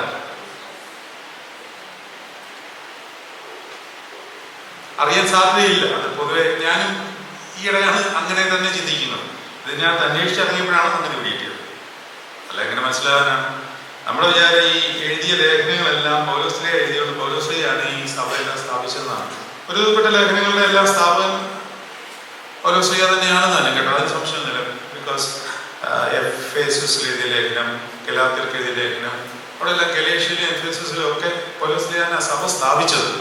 ഇവിടെ ഒരു കാര്യം നിങ്ങൾ മനസ്സിലാക്കണം കേട്ടോ. ഗലേഷ്യൻസ്, എഫേസസ്, കൊരിന്ത്യൻസ്, പൗലോസ്ലീഹ വളരെ ആത്മാർത്ഥമായിട്ട് തുടങ്ങിയ സഭകളാണ് അല്ലേ? അതൊന്നും ഇപ്പൊ ഇല്ല. എന്തിനാ ഞാൻ ഇടയ്ക്ക് പറഞ്ഞതെന്നറിയാം? വലിയ അഭിമാനം നമ്മൾ ഒരു ലിമിറ്റിനപ്പുറത്തോട്ട് ഇവിടെ തോന്നില്ല. എല്ലാം തീർന്നു പോകും. പൗലോസ്ലീഹ സ്ഥാപിച്ച സഭ ഇല്ലിപ്പോ. അതുകൊണ്ട് ക്രിസ്തുവിനെ അറിയാൻ ശ്രമിക്കുക. സിംഹാസനങ്ങളൊക്കെ അതിന്റെ കീഴിൽ വരട്ടെ. യേശു അനുഭവം ഇല്ലാത്ത ഒരു സിംഹാസനമില്ല. അല്ലെങ്കിൽ ശമരിയാസ്ത്രീയ വീമ്പ് പറഞ്ഞു വന്നിരിക്കും. ശമരിയാസ്ത്രീ എന്താണ് പറഞ്ഞതെന്നറിയാം? കർത്താവ് കിണറ്റിൻകര ഇരുന്നപ്പോൾ ശമരിയാസ്ത്രീ പറയാണ്, ഇത് യാക്കോബ് കുഴിച്ച കിണറാണ് കേട്ടോ. യാക്കോബ് ഞങ്ങളുടെ പിതാവായ യാക്കോബിനേക്കാളൊന്നും വലിയ ആളല്ലോ നീ. അപ്പോൾ നമ്മൾ സഭാകാര്യങ്ങളിലും പള്ളിക്കാര്യങ്ങളിലും ജോലിക്കാര്യങ്ങളിലും ഒക്കെ അഭിമാനിക്കുമ്പോൾ മണവാളൻ ഇപ്പോൾ തിരിപ്പുള്ളൂ. അവന്റെ കീഴിലെ ഇതൊക്കെ ആകാം. ഇതിപ്പോ മണവാളനില്ല. എല്ലാം നമ്മൾ വലിയ അഭിമാനികളായിട്ട് തുടർന്നുകൊണ്ട് പോവുകയാണ്. പൗലോസ്ലീഹ സ്ഥാപിച്ച ഒട്ടുമുക്കാൽ സഭകളും ഇന്നില്ല, നശിച്ചുപോയി. അത് പാപം പെരുകുന്നിടത്ത് കൃപ ചോർന്നു പോവുകയും ചെയ്യും. എന്നാൽ റോമർക്കെഴുതിയ ലേഖനം പഠിക്കുമ്പോൾ നമ്മൾ വേറെ ചില പ്രത്യാശകൾ പഠിക്കുകയും ചെയ്യും. പാപം ചെയ്യുന്നിടത്ത് കൃപ വർദ്ധിക്കും എന്നും പഠിക്കും. പോട്ടെ, ആരാണ് റോമിൽ സഭ സ്ഥാപിച്ചത്? എന്തെങ്കിലും ഒന്ന് പറഞ്ഞു. എന്തെങ്കിലും ശിഷ്യന്മാരുടെ പേരോ എന്തെങ്കിലുമൊക്കെ പറഞ്ഞു. അല്ലെങ്കിൽ ഞാനാണെങ്കിലും ഒന്ന് പറഞ്ഞു. ഇങ്ങനെ അങ്ങിരിക്കുക. ആരാണ് റോമിൽ സഭ സ്ഥാപിച്ചത്? നിങ്ങൾക്ക് വല്ല ധാരണയുണ്ടോ? നിങ്ങൾക്ക് ധാരണ ഉണ്ടാകുവാൻ സാധ്യത പത്രോസ്ലീഹ അല്ലേ? അങ്ങനെ പൊതുവെ വരാൻ സാധ്യതയുള്ളൂ. പൗലോസ്ലീഹ അല്ലെങ്കിൽ പത്രോസ്ലീഹ, ഈ രണ്ട് സ്ത്രീയന്മാരാണല്ലോ റോമിലൊക്കെ ചുറ്റിത്തിരിഞ്ഞ് നടന്നത്. അതുകൊണ്ട് പൗലോസ്ലീഹ അല്ല എന്ന് എന്റെ ചോദ്യത്തിൽ നിങ്ങൾക്ക് മനസ്സിലായി കാണാം. അപ്പോൾ പിന്നെ അടുത്ത ഓപ്ഷൻ പത്രോസ്ലീഹ മാത്രമേ ഉള്ളൂ. പത്രോസ്ലീഹയും അല്ല. പത്രോസിന്റെ പ്രസംഗം കേട്ട് മാനസാന്തരപ്പെട്ട ആൾക്കാരാണ് അല്ലേ? അതെവിടെയാണ് എഴുതിയിരിക്കുന്നത്? ഒരാൾ പറഞ്ഞു, സന്തോഷമുണ്ട്, ഞാൻ പറഞ്ഞുതരാം. നമുക്ക് അപ്പോസ്തലപ്രവൃത്തി 2-ാം അധ്യായത്തിൽ 9-ാം വാക്യത്തിൽ പർഥരും മേദ്യരും എലാമ്യരും മെസൊപ്പൊത്താമ്യയിലും യഹൂദിയയിലും കപ്പദോക്യയിലും പൊന്തോസിലും ആസ്യയിലും ഫ്രുഗിയയിലും പംഫുല്യയിലും മിസ്രയീമിലും കുറേനയ്ക്ക് ചേർന്ന ലിബ്യ പ്രദേശങ്ങളിലും പാർക്കുന്നവരും റോമയിൽ നിന്ന് വന്ന് പാർക്കുന്നവരുമായ യഹൂദന്മാരും യഹൂദ മതാനുസാരികളും. ഇതേതാണ് സംഭവം? പെന്തക്കോസ്ത് ദിവസമാണ്. അപ്പോൾ റോമിൽ കുറെ യഹൂദന്മാരുണ്ട്. അതെങ്ങനെ വന്നു? റോമിൽ എങ്ങനെയാണ് യഹൂദന്മാർ വന്നു പെട്ടത്? ഇപ്പൊ ബംഗ്ലാദേശിൽ ഇന്ത്യക്കാരുണ്ട്, അല്ലെ പോട്ട് ശ്രീലങ്കയിൽ ഇന്ത്യക്കാരുണ്ട്, അല്ലെ പോട്ട് ജർമ്മനിയിൽ. ഇപ്പോൾ നമുക്കത് പറഞ്ഞാൽ മനസ്സിലാകുമായിരിക്കും. അവിടെ എങ്ങനെയാണ് ഇന്ത്യക്കാർ വന്നു പെട്ടത്? ഇപ്പോൾ ജോലിക്ക് പോകുന്നതാണ്. എന്റെ ചോദ്യം, റോമിൽ എങ്ങനെയാണ് യഹൂദന്മാർ വന്നു പെട്ടത്? കർത്താവിന്റെ കാലത്ത് മുമ്പേ റോമിലൊക്കെ യഹൂദന്മാരൊക്കെ സ്പ്രെഡായിട്ട് കിടപ്പുണ്ട്. എന്താ കാര്യം? എങ്ങനെ സംഭവിച്ചതാണ്? യഹൂദന്മാരുടെ സ്പ്രെഡിങ് എങ്ങനെയാണ് സംഭവിച്ചത്? ഈ കൊച്ചിയിലുണ്ടല്ലോ, എങ്ങനെയാണ് അവരിവിടെ വന്ന് സെറ്റിലായത്? പറയൂ. ടൂറിസ്റ്റ് ഒന്നുമല്ല, ടൂറിസം കാണാൻ വന്നൊന്നുമല്ല. ഇത് പ്രവാസ കാലത്ത് സംഭവിച്ചു പോയതാണ്. അതിന്റെ ബാക്കി പത്രങ്ങളാണ് ഇതെല്ലാം. BC 586 നെബൂഖദ്നേസർ യഹൂദയെ ആക്രമിച്ച് കീഴ്പ്പെടുത്തി പ്രവാസികളെ കൊണ്ടുപോയി അതിനുശേഷം യഹൂദന്മാർ ലോകത്തിന്റെ നാനാഭാഗങ്ങളിലേക്ക് സ്പ്രെഡായിപ്പെട്ടു. പക്ഷെ യഹൂദന്മാർക്കൊരു സ്വഭാവമുണ്ട്, എന്തൊക്കെ സംഭവിച്ചാലും പെരുന്നാളിന് യെരുശലേമിൽ വരും. ഏതൊക്കെ പെരുന്നാളാണ് പ്രധാനമായിട്ടുള്ളത്? പെന്തക്കോസ്ത് പെരുന്നാള്, കൂടാര പെരുന്നാള്, പെസഹ പെരുന്നാള്. അത് അവന്റെ ഒരു അഭിമാനത്തിന്റെ പ്രശ്നം, അവൻ വന്നിരിക്കും. അങ്ങനെ പെന്തക്കോസ്ത് പെരുന്നാളുമായിട്ട് ബന്ധപ്പെട്ട് ശിഷ്യന്മാർ 120 സംഘം ഉള്ള ഒരു കൂട്ടം കൂടിയിരിക്കുമ്പോൾ അവിടെ വന്നിട്ടുള്ള ആൾക്കാരിൽ ഇവരും ഉണ്ടായിരുന്നു. എവിടെ നിന്ന് വന്നവരാണ്? റോമിൽ നിന്ന് വന്നവരാണ്. അവർ ഈ പത്രോസിന്റെ പ്രസംഗം കേട്ട് മാനസാന്തരപ്പെട്ടു. മാനസാന്തരപ്പെട്ടതിന് ശേഷം യേശുക്രിസ്തുവിനെ ഉള്ളിൽ സ്വീകരിച്ച് പരിശുദ്ധ മാമോദീസ മുങ്ങിയിട്ട് ഇവർ തിരിച്ച് എവിടെ പോയി? റോമിൽ പോയി. അവർ ക്രിസ്തുവിനെ അവിടെ പ്രസംഗിച്ചു, സുവിശേഷം സ്പ്രെഡ് ചെയ്തു. സുവിശേഷം സ്പ്രെഡ് ചെയ്തപ്പോൾ അവിടെ ഉണ്ടായിരുന്ന റോമാക്കാരായ യവനന്മാർ, വിജാതീയർ മാമോദീസ മുങ്ങി ക്രിസ്ത്യാനികളായി എന്ന് പറയുമ്പോൾ നമുക്കതിന്റെ ഗ്രാവിറ്റി എന്തുമാത്രമാണെന്ന് മനസ്സിലാവില്ല. നമ്മളിപ്പോൾ ഓർത്തഡോക്സ് സഭയിൽ ഉള്ള കുറെ പേർ ഇപ്പോൾ ബംഗ്ലാദേശിലോട്ട് പോയിട്ട് അവിടെ ഒരു സുവിശേഷ വേല നടത്തിയിട്ട് അവിടെ കുറെ പേരെ മാമോദീസയൊക്കെ മുക്കി ക്രിസ്തുവിലേക്ക് ആകർഷിച്ച് ഒരുമിച്ച് ആരാധിക്കുകയാണെന്ന് വിചാരിക്കുക. ഒരു കുഴപ്പമില്ലേ? ആദ്യം ഒരുമിച്ച് ആരാധിക്കുകയാണ്, ഒരു പ്രശ്നമില്ല. ആദ്യത്തെ മൂപ്പിൽ ഇതെല്ലാം വളരെ ഭംഗിയായിട്ട് നടന്നുള്ളത്. പ്രശ്നം വരുന്നത് പിന്നീടാണ്. ഇത് വലിയൊരു പ്രശ്നത്തെ അഡ്രസ് ചെയ്യാണ് റോമക്രീയ ലേഖനത്തിൽ. വലിയൊരു പ്രശ്നം അത് യഹൂദനും യവനും തമ്മിലുള്ള ഒരു പ്രശ്നമാണ്. അതായത് യഹൂദനും ജാതികളും തമ്മിലുള്ള പ്രശ്നമാണ്. ഈ പ്രശ്നത്തെ അഡ്രസ് ചെയ്തപ്പോൾ പൗലോസ് ശ്ലീഹ പോലും വിചാരിച്ചു കാണത്തില്ല ഇത്രയും ആഴമുള്ള പരിശുദ്ധാത്മാവിന്റെ പ്രകാശനം ഈ ലേഖനത്തിൽ വരുമായിരിക്കും എന്നുള്ളത്. പൗലോസ് ശ്ലീഹ റോമിലേക്ക് പോകുവാൻ ആഗ്രഹിച്ചു. ഈ ലേഖനത്തിന്റെ അവസാന ഭാഗത്ത് പറയുന്നുണ്ട്, സ്പെയിനിൽ പോകുന്നതിന് മുമ്പായി റോമിൽ ചെന്ന് സുവിശേഷം അറിയിച്ചിട്ട് സ്പെയിനിൽ പോകണമെന്നാണ് വിചാരിച്ചത്. പക്ഷെ നടന്നില്ല, കപ്പൽ ചേർത്ത് വിട്ടുപോയി. അപ്പോൾ റോമിൽ ഉണ്ടായിരുന്ന ഈ സഭയിലെ പ്രശ്നം പൗലോസ് അറിഞ്ഞു. പൗലോസ് റോമിൽ പോയിട്ടില്ല, സഭ സ്ഥാപിച്ചിട്ടില്ല. പക്ഷെ ഈ പ്രശ്നം അറിഞ്ഞുകൊണ്ട് അവർക്ക് എഴുതുന്ന ലേഖനമാണ്. പ്രശ്നം എന്താണെന്ന് ഞാൻ പറയാം.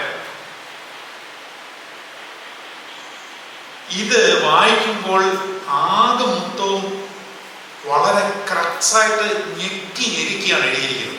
അതുകൊണ്ട് ഇത് പറഞ്ഞു തന്നില്ലെങ്കിൽ മനസ്സിലാവില്ല. ഞെരിക്കി എഴുതുവാൻ കാരണമുണ്ട്. കാരണം പൗലോസ്ലീഹയ്ക്ക് ഈ റോമിലേക്ക് പോകുവാൻ അവൻ ആഗ്രഹം ഉണ്ടായിരുന്നെങ്കിലും നടക്കത്തില്ല എന്ന് മനസ്സിലായി. ചിലപ്പോൾ മരിച്ചു പോകുമെന്ന് വരെ വിചാരിച്ചു. കപ്പൽ ഛേദത്തിലൊക്കെ പെട്ടു, വലിയ പ്രയാസത്തിലായി.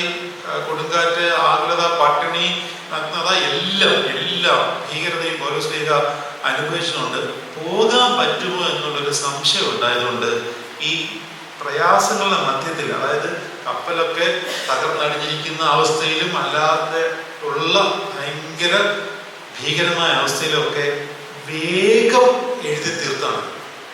വേഗം എന്ന് പറയുമ്പോൾ നിങ്ങൾ എന്തെങ്കിലും എഴുതി തീർത്തന്നല്ല, അതിന്റെ ക്രക്സ് മാത്രമേ ഇതിനകത്തുള്ളൂ.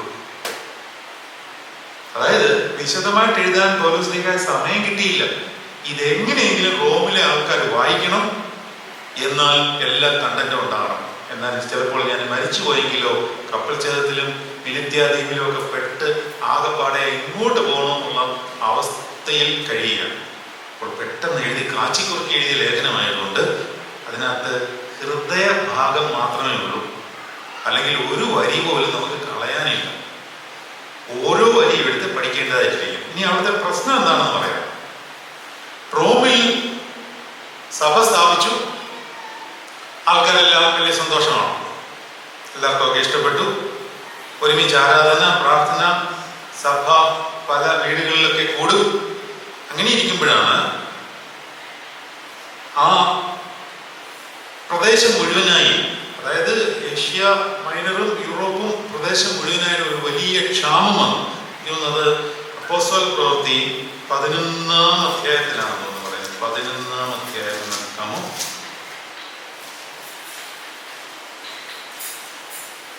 11 അല്ലേ?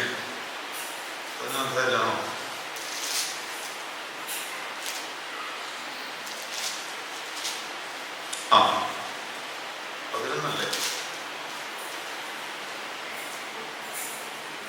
അഗബോസ് പ്രവചിക്കുന്നുണ്ടല്ലോ. ഏത് ഭാഗമാണ്? 11 27 വാക്യം. ആ കാലത്ത് യെരുശലേമിൽ നിന്ന് പ്രവാചകന്മാർ അന്ത്യോക്യയിലേക്ക് വന്നു. അവരിൽ അഗബോസ് എന്ന പേരുള്ള ഒരു എഴുന്നേറ്റ് ലോകത്തിലൊക്കെയും മഹാക്ഷാമം ഉണ്ടാകും എന്ന് ആത്മാവിനാൽ പ്രവചിച്ചു. അത് ക്ലൗദ്യോസിന്റെ കാലത്ത് സംഭവിച്ചു. അപ്പോൾ ക്ലൗദ്യോസ് ചക്രവർത്തി ആയിരിക്കുമ്പോൾ ഈ ലോകം എന്ന് പറയുമ്പോൾ ഈ ഭൂമി മുഴുവനും എന്നുള്ളതല്ല. പൗലോസ്ലീഹായും വേദപുസ്തകം എഴുതിയ ലോകം എന്ന് പറയുമ്പോൾ ഈ ജെറുസലേം, ഏഷ്യ മൈനർ, അവർ സുവിശേഷം അറിയിച്ച പ്രദേശങ്ങൾ ഇവയാണ് ഉദ്ദേശിക്കുന്നത്. അപ്പോൾ ഇവിടെ എല്ലാം ഒരു ക്ഷാമം ഉണ്ടാകുമെന്ന് പറഞ്ഞു. അത് ക്ലൗദ്യോസിന്റെ കാലത്ത് സംഭവിച്ചു കഴിഞ്ഞപ്പോൾ ക്ലൗദ്യോസ് എന്ത് ചെയ്തു? ഈ യഹൂദന്മാർ ഒരുപാട് പേര് അവിടെ ഉണ്ടല്ലോ. അപ്പോൾ ഈ യഹൂദന്മാരെയൊന്നും ഇനി താങ്ങാൻ പറ്റില്ല എന്ന് പറഞ്ഞിട്ട് ക്ലൗദ്യോസ് പറഞ്ഞു, എല്ലാ യഹൂദന്മാരും സ്വന്തം നാട്ടിലേക്ക് തിരിച്ചു പോയിക്കൊള്ളാം. നമ്മളെ കുവൈറ്റിൽ ഒരു വലിയ യുദ്ധമെന്ന് തോന്നുന്നുണ്ടോ? ഉണ്ടോ? ആ സമയത്ത് എല്ലാവരും തിരിച്ചു പോകും. ഇനി എന്തിനാ അവിടെ നിൽക്കുന്നു? ക്ഷാമമാണ്. ഇവിടെ ക്ഷാമമാണ്, അവിടെ ക്ഷാമമാണ്. ഇപ്പോൾ ദുബൈയിൽ ഒരു വലിയ ക്ഷാമം വരികയാണെന്ന് വിചാരിക്കുക. അവിടുത്തെ ചക്രവർത്തി ആദ്യം ചെയ്യാൻ പോകുന്നത്, അല്ലെങ്കിൽ അവിടുത്തെ ഷെയ്ഖ് ആദ്യം ചെയ്യാൻ പോകുന്നത്, പരദേശികളായിട്ട് വന്നിട്ടുള്ളവരോടെല്ലാം തിരിച്ചു പോകാൻ പറയും. അത് രാജ്യത്തിന്റെ ഒരു പ്രമാണമാണ്. കാരണം പൈസ ഇല്ല. അപ്പോൾ വലിയ ക്ഷാമം വന്നപ്പോൾ എല്ലാ യഹൂദന്മാരോടും തിരിച്ചു പോയേക്കാൻ പറഞ്ഞു. അപ്പോൾ യഹൂദന്മാരെല്ലാം തൂത്തടിച്ച് ഇങ്ങ് യഹൂദയിൽ അല്ലെങ്കിൽ യെരുശലേമിൽ തിരിച്ചു വന്നു കഴിഞ്ഞിട്ട് ക്ഷാമമൊക്കെ കഴിഞ്ഞ് ഈ ക്ലൗദ്യോസിന്റെ കാലം കഴിഞ്ഞിട്ട് നീറോ ചക്രവർത്തി, അത് കേട്ടിട്ടുണ്ടാവും അല്ലേ? അത് കേട്ടിട്ടുണ്ടാവും, ആ ആളെ കേട്ടിട്ടുണ്ടാവും. നീറോ ചക്രവർത്തി രാജാവ്. നീറോ ചക്രവർത്തിയെ പറ്റി നമുക്കുള്ള ധാരണ വളരെ ക്രൂരനായ, ക്രിസ്ത്യാനികളെല്ലാം ദ്രോഹിക്കുന്ന നിഷ്ഠൂരനായ ഒരു ചക്രവർത്തിയായിരുന്നു. അതിന് സംശയമൊന്നുമില്ല. സ്ട്രീറ്റ് ലൈറ്റിന് പകരം ക്രിസ്ത്യാനികളെ തുണിയിൽ കെട്ടി ഇന്ധനമൊഴിച്ച് കത്തിച്ച് നിർത്തുമായിരുന്നു. അതൊന്ന് ആലോചിച്ച് നോക്കണം. ക്രൂരനായിരുന്നു, പക്ഷേ ആള് നല്ല ഒന്നാമത്തെ ഒരു ചക്രവർത്തിയായിരുന്നു. എന്ന് പറഞ്ഞാൽ ഭരിക്കാൻ അറിയാം. അപ്പൊ നീറോയ്ക്ക് മനസ്സിലായി രാജ്യത്തിന്റെ എക്കോണമിക് സ്ഥിതി ശരിയാവുന്നില്ല. യഹൂദന്മാരുണ്ടായിരുന്ന സമയത്ത് ഇവര് വലിയ മിടുക്കന്മാരാണ്. ഇപ്പോഴും അങ്ങനെ തന്നെ. യഹൂദന്റെ ബുദ്ധിയെ കവച്ചു വയ്ക്കാൻ ഇന്നും ആരുമായിട്ടില്ല. അപ്പോൾ നീറോയ്ക്ക് മനസ്സിലായി യഹൂദന്മാരെ തിരിച്ചു വരുത്തിയ രാജ്യത്തിന്റെ സാമ്പത്തിക സ്ഥിതി കുറച്ചും കൂടെ മെച്ചപ്പെടുത്താനോ അവർക്ക് ബുദ്ധിയുണ്ട്. അതുകൊണ്ട് നീറോ ചക്രവർത്തി കൽപ്പന പുറപ്പെടുവിച്ചു, നിങ്ങളെല്ലാവരും ഇവിടുന്ന് പോയവർ തിരികെ വന്നോളൂ, ജോലി തന്നേക്കാം. അപ്പോൾ എന്ത് സംഭവിച്ചു? കേട്ട പാടെ കേൾക്കാത്ത പാടെ ഈ യഹൂദന്മാരെല്ലാം തിരികെ റോമിലേക്ക് പോയവർ ക്രിസ്ത്യാനികളാണെന്ന് നോക്കണം. നേരത്തെ അവിടെ ക്രിസ്ത്യാനിയായി ക്രിസ്തുമതം പ്രചരിപ്പിച്ച് അവിടെയുള്ള റോമിലുള്ള അനേക ജാതികളെ ക്രിസ്ത്യാനികളാക്കിയിരുന്നു. അപ്പോൾ ഇവിടെ സംഭവിച്ചൊരു കാര്യം, ക്ലൗദ്യോസ് ചക്രവർത്തിയുടെ കാലത്ത് യഹൂദന്മാരെല്ലാം അവരുടെ സ്വന്തം രാജ്യത്തിലേക്ക് തിരിച്ചു വന്നപ്പോൾ റോമിൽ ക്രിസ്ത്യാനികളായിട്ട് ആരുണ്ട്? യവനന്മാരുണ്ട്. കുറെ വർഷക്കാലം കഴിഞ്ഞിട്ടാണ് ഇവർ തിരിച്ചു ചെല്ലുന്നത്. അപ്പോഴത്തേക്ക് എന്തോ സംഭവിച്ചു? ഈ യവനന്മാർ വലിയ മിടുക്കന്മാരെ. യവനന്മാരെ കൂടെ ഒന്നിച്ച് നിന്നപ്പോൾ യഹൂദന്മാർക്ക് എപ്പോഴും ഒരു അപ്രമാദിത്വമുണ്ട്. അവരുടെ ബ്ലഡിൽ അതുണ്ട്. ഞങ്ങൾ ന്യായപ്രമാണം അറിയുന്നവരാണ്, ക്രിസ്തു ഞങ്ങളുടെ പാരമ്പര്യത്തിൽ നിന്നാണ് വന്നത്. ക്രിസ്ത്യാനികളായവർക്കാണേ ഈ സുഖേട്. ഞങ്ങളുടെ കുടുംബത്തിൽ നിന്നാണ് ക്രിസ്തു വന്നിട്ടുള്ളത്. അതുകൊണ്ടാണ് മത്തായി ശ്രീയുടെ ലേഖനം സുവിശേഷം കൂടെ നമ്മൾ ചേർത്ത് പഠിക്കുന്നത്. കുടുംബത്തിന്റെ പാരമ്പര്യമൊക്കെ ഞാൻ അന്നേരം പറയാം. കർത്താവിന്റെ കുടുംബത്തിൽ 4 പെണ്ണുങ്ങളുണ്ടായിരുന്നു. ഒന്ന് വംശാവലിയിൽ രൂത്ത്, പുറത്തു പറയാനുള്ള ഒരുപാട് പരിപാടി ചെയ്തിട്ടുള്ളതാണ്. താമാറിന്റെ ജസ്റ്റിഫിക്കേഷൻ നമ്മൾ പ്രത്യേകം പഠിക്കേണ്ടതാണ്. സ്വന്തം അമ്മായിയപ്പനെ വശീകരിച്ച് അയാളിൽ നിന്ന് കുട്ടിയെ ഉൽപ്പാദിപ്പിച്ച ആളാണ്. പക്ഷെ ആളെ താമാറിനെ കർത്താവിന്റെ വംശാലയിൽ ഇട്ടേക്കാണ്. വേറൊരാളുടെ പേര് പറയാം, ബേത്ശേബ. നല്ല പാർട്ടിയല്ലേ? ഞാൻ ഒരാളുണ്ടല്ലോ, രാഹാബ്. രാഹാബ് ആരാണെന്ന് എഴുതി വെച്ചിട്ടുണ്ട്. ഞാൻ പറഞ്ഞത് കുടുംബത്തിന്റെ പാരമ്പര്യമൊക്കെ അവിടെ നിൽക്കട്ടെ, അതൊന്നും പറയാനൊന്നുമില്ല. കർത്താവ് കുടുംബ മഹിമയൊന്നും നോക്കിയിട്ടല്ല ആരെയും വിളിക്കുന്നത്.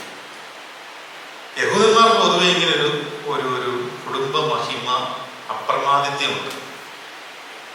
ഇവർ ഒരുമിച്ച് നിന്നപ്പോൾ ഒരുമിച്ച് ആരാധന നടത്തി എന്നൊക്കെ പറഞ്ഞാൽ ഇവർക്ക് ഈ എന്റെ കുടുംബത്തിൽ നിന്നാണ് കർത്താവ്, ഞങ്ങളാണ് ന്യായപ്രമാണമൊക്കെ അനുസരിക്കുന്നവർ, പരിച്ഛേദന ചെയ്തോ, അതാണ് വിഷയം ഇതിനകത്ത്, പരിച്ഛേദന.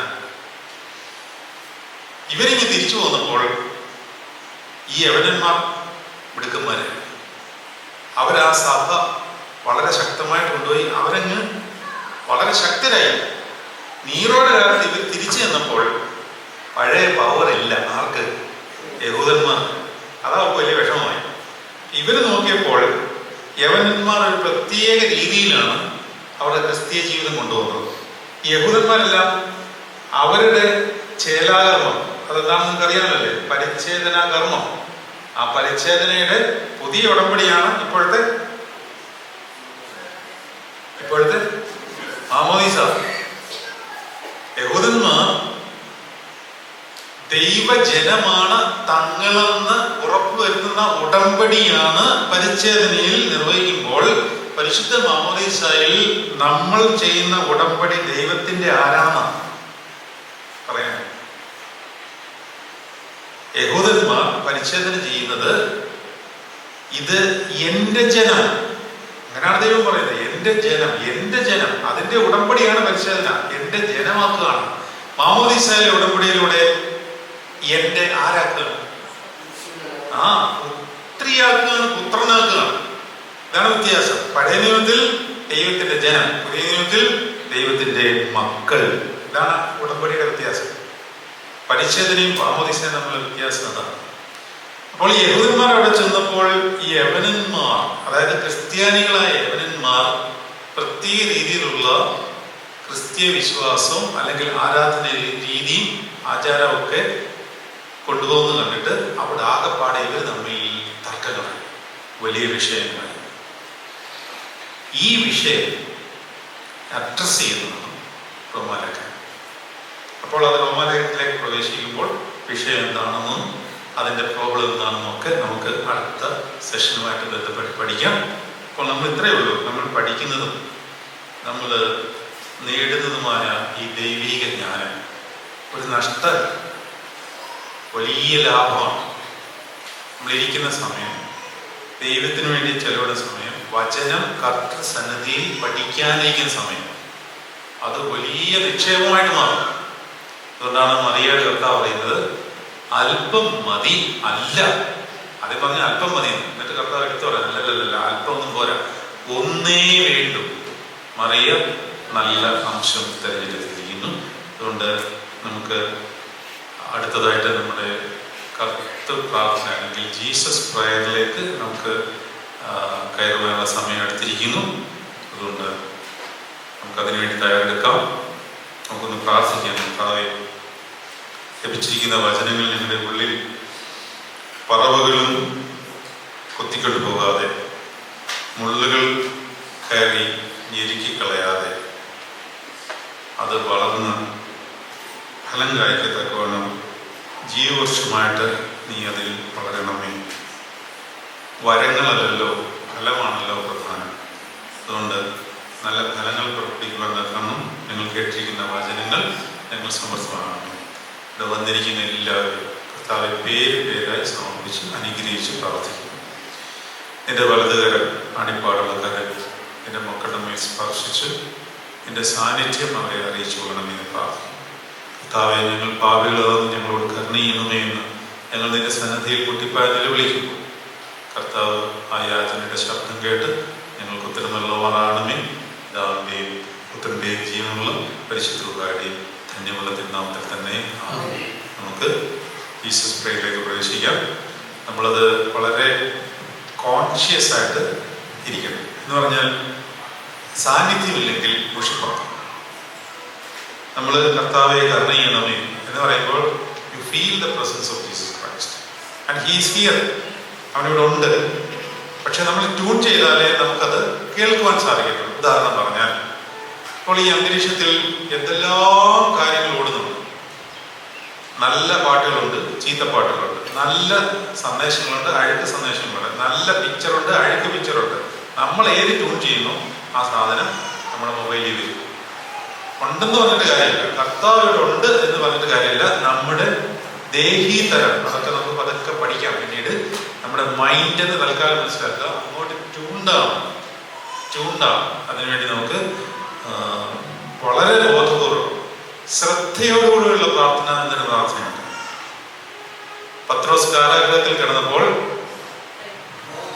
അവന് വേണ്ടി സഭ ശ്രദ്ധയോടെ പ്രാർത്ഥന കഴിച്ചു. പ്രാർത്ഥനയിൽ ശ്രദ്ധയുണ്ട്, ശ്രദ്ധ. അപ്പോൾ അശ്രദ്ധമായിട്ടിരുന്നു കഴിഞ്ഞാൽ പ്രസൻസ് കിട്ടില്ല.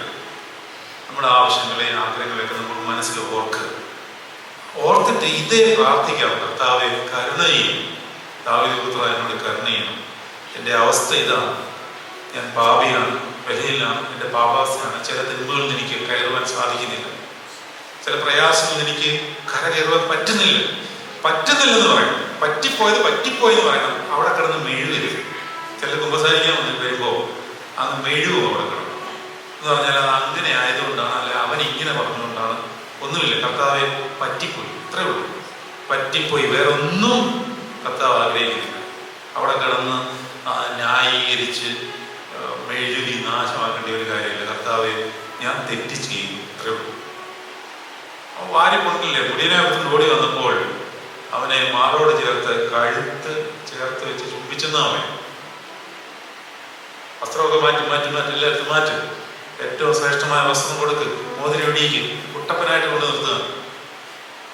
അതുകൊണ്ട് ആ ഒരു ബോധത്തിലേക്ക് നിങ്ങളുടെ പാപങ്ങളായാലും കൊള്ളാം, നിങ്ങളുടെ അവസ്ഥകളായാലും കൊള്ളാം, എന്തായാലും കൊള്ളാം, എത്ര കഠിനമായിരുന്നാലും ഹിമം പോലെ വെളുപ്പിക്കത്തക്കവണ്ണം ഒരുത്തൻ നമുക്ക് വേണ്ടി കാൽവറിയിൽ ഇങ്ങനെ തൂങ്ങിക്കിടക്കുന്നത് മനസ്സിൽ ഇങ്ങനെ ധ്യാനിച്ചിട്ട് പറ്റുമെങ്കിൽ നിങ്ങൾ ഒരു തുള്ളി കണ്ണുനീരോടെ പൊഴിക്ക്.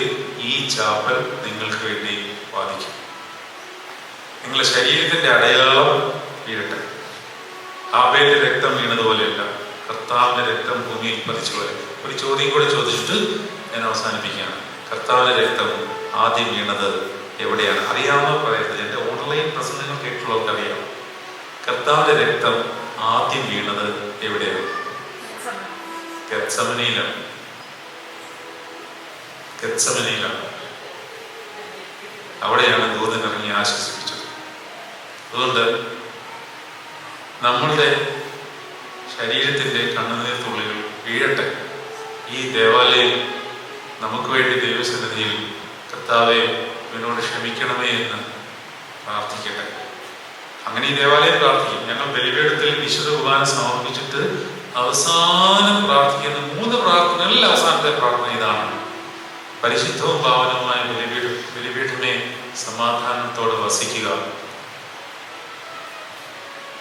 ഞങ്ങളുടെ കർത്താവായ യേശു ക്രിസ്തുവിനോട് നീ എനിക്ക് വേണ്ടി പ്രാർത്ഥിക്കണമേ. അതിന് വേറെ കുറെ പ്രാർത്ഥനയുണ്ട്, ലാസ്റ്റിലെ മാത്രമാണ് ഞാൻ പറയുന്നത്. കർത്താവായ യേശുവിനോട് നീ, ആരോടെ പറയുന്നത്? കല്ല് എന്ന് നമ്മൾ വിചാരിച്ചിരിക്കുന്ന ബലിപീഠത്തിനോട് പറയുന്നത് നീ എനിക്ക് വേണ്ടി പ്രാർത്ഥിക്കണമേ. അപ്പോൾ ഇതെല്ലാം നമുക്ക് വേണ്ടി പ്രാർത്ഥിക്കുന്നതാണ്. അതിനായിട്ട് നമ്മളെ തന്നെ എടുക്കാം. കർത്തൃസന്നിധിയിൽ സർവ്വവും സമർപ്പിക്കുക. സർവ്വവും സമർപ്പിച്ച് ജീസസ് പ്രേയറിലേക്ക് നമുക്ക് സത്യത്തിരിക്കാം.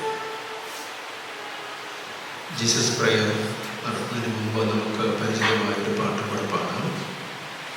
ജീസസ് പ്രേയറിനെ കുറിച്ച് ജോൺ സാമുവൽ വളരെ വ്യക്തമായി പറഞ്ഞു തന്നു. നിങ്ങൾക്ക് പരിചിതമാകാൻ വേണ്ടിയാണ് ആ പ്രേയർ ഷീറ്റ് നൽകിയിരിക്കുന്നത്. പക്ഷേ ജീസസ് പ്രേയർ നടത്തുന്ന സമയത്ത് കണ്ണു തുറന്ന് അതിൽ നോക്കേണ്ട കാര്യമില്ല. നിങ്ങൾ കണ്ണടച്ച് ഇവിടെ ചൊല്ലിത്തരുന്ന പ്രാർത്ഥനകളെ ധ്യാനിച്ച് ആദ്യത്തെ പ്രാർത്ഥനകൾക്ക് കുറിയലായിസോൻ എന്ന് മറുപടിയായി ചൊല്ലുക. രണ്ടാമത്തെ പ്രാർത്ഥന തൊട്ട് ബാക്കി എല്ലാ പ്രാർത്ഥനകൾക്കും യേശുവേ ദാവീദ് പുത്ര പാപിയായ എന്നോട് കരുണ തോന്നണമേ എന്ന് പ്രാർത്ഥിക്കുക. ഇപ്പൊ നമുക്ക് പരിചിതമായ ഒരു പാട്ട് പാടാം. എൻ്റെ യേശു എനിക്ക് നല്ലവൻ, അവൻ എന്നെന്നും മതിയായവൻ എന്ന പാട്ട് പാടി ജീസസ് പ്രേയറിലേക്ക് പ്രവേശിക്കും.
അവൻ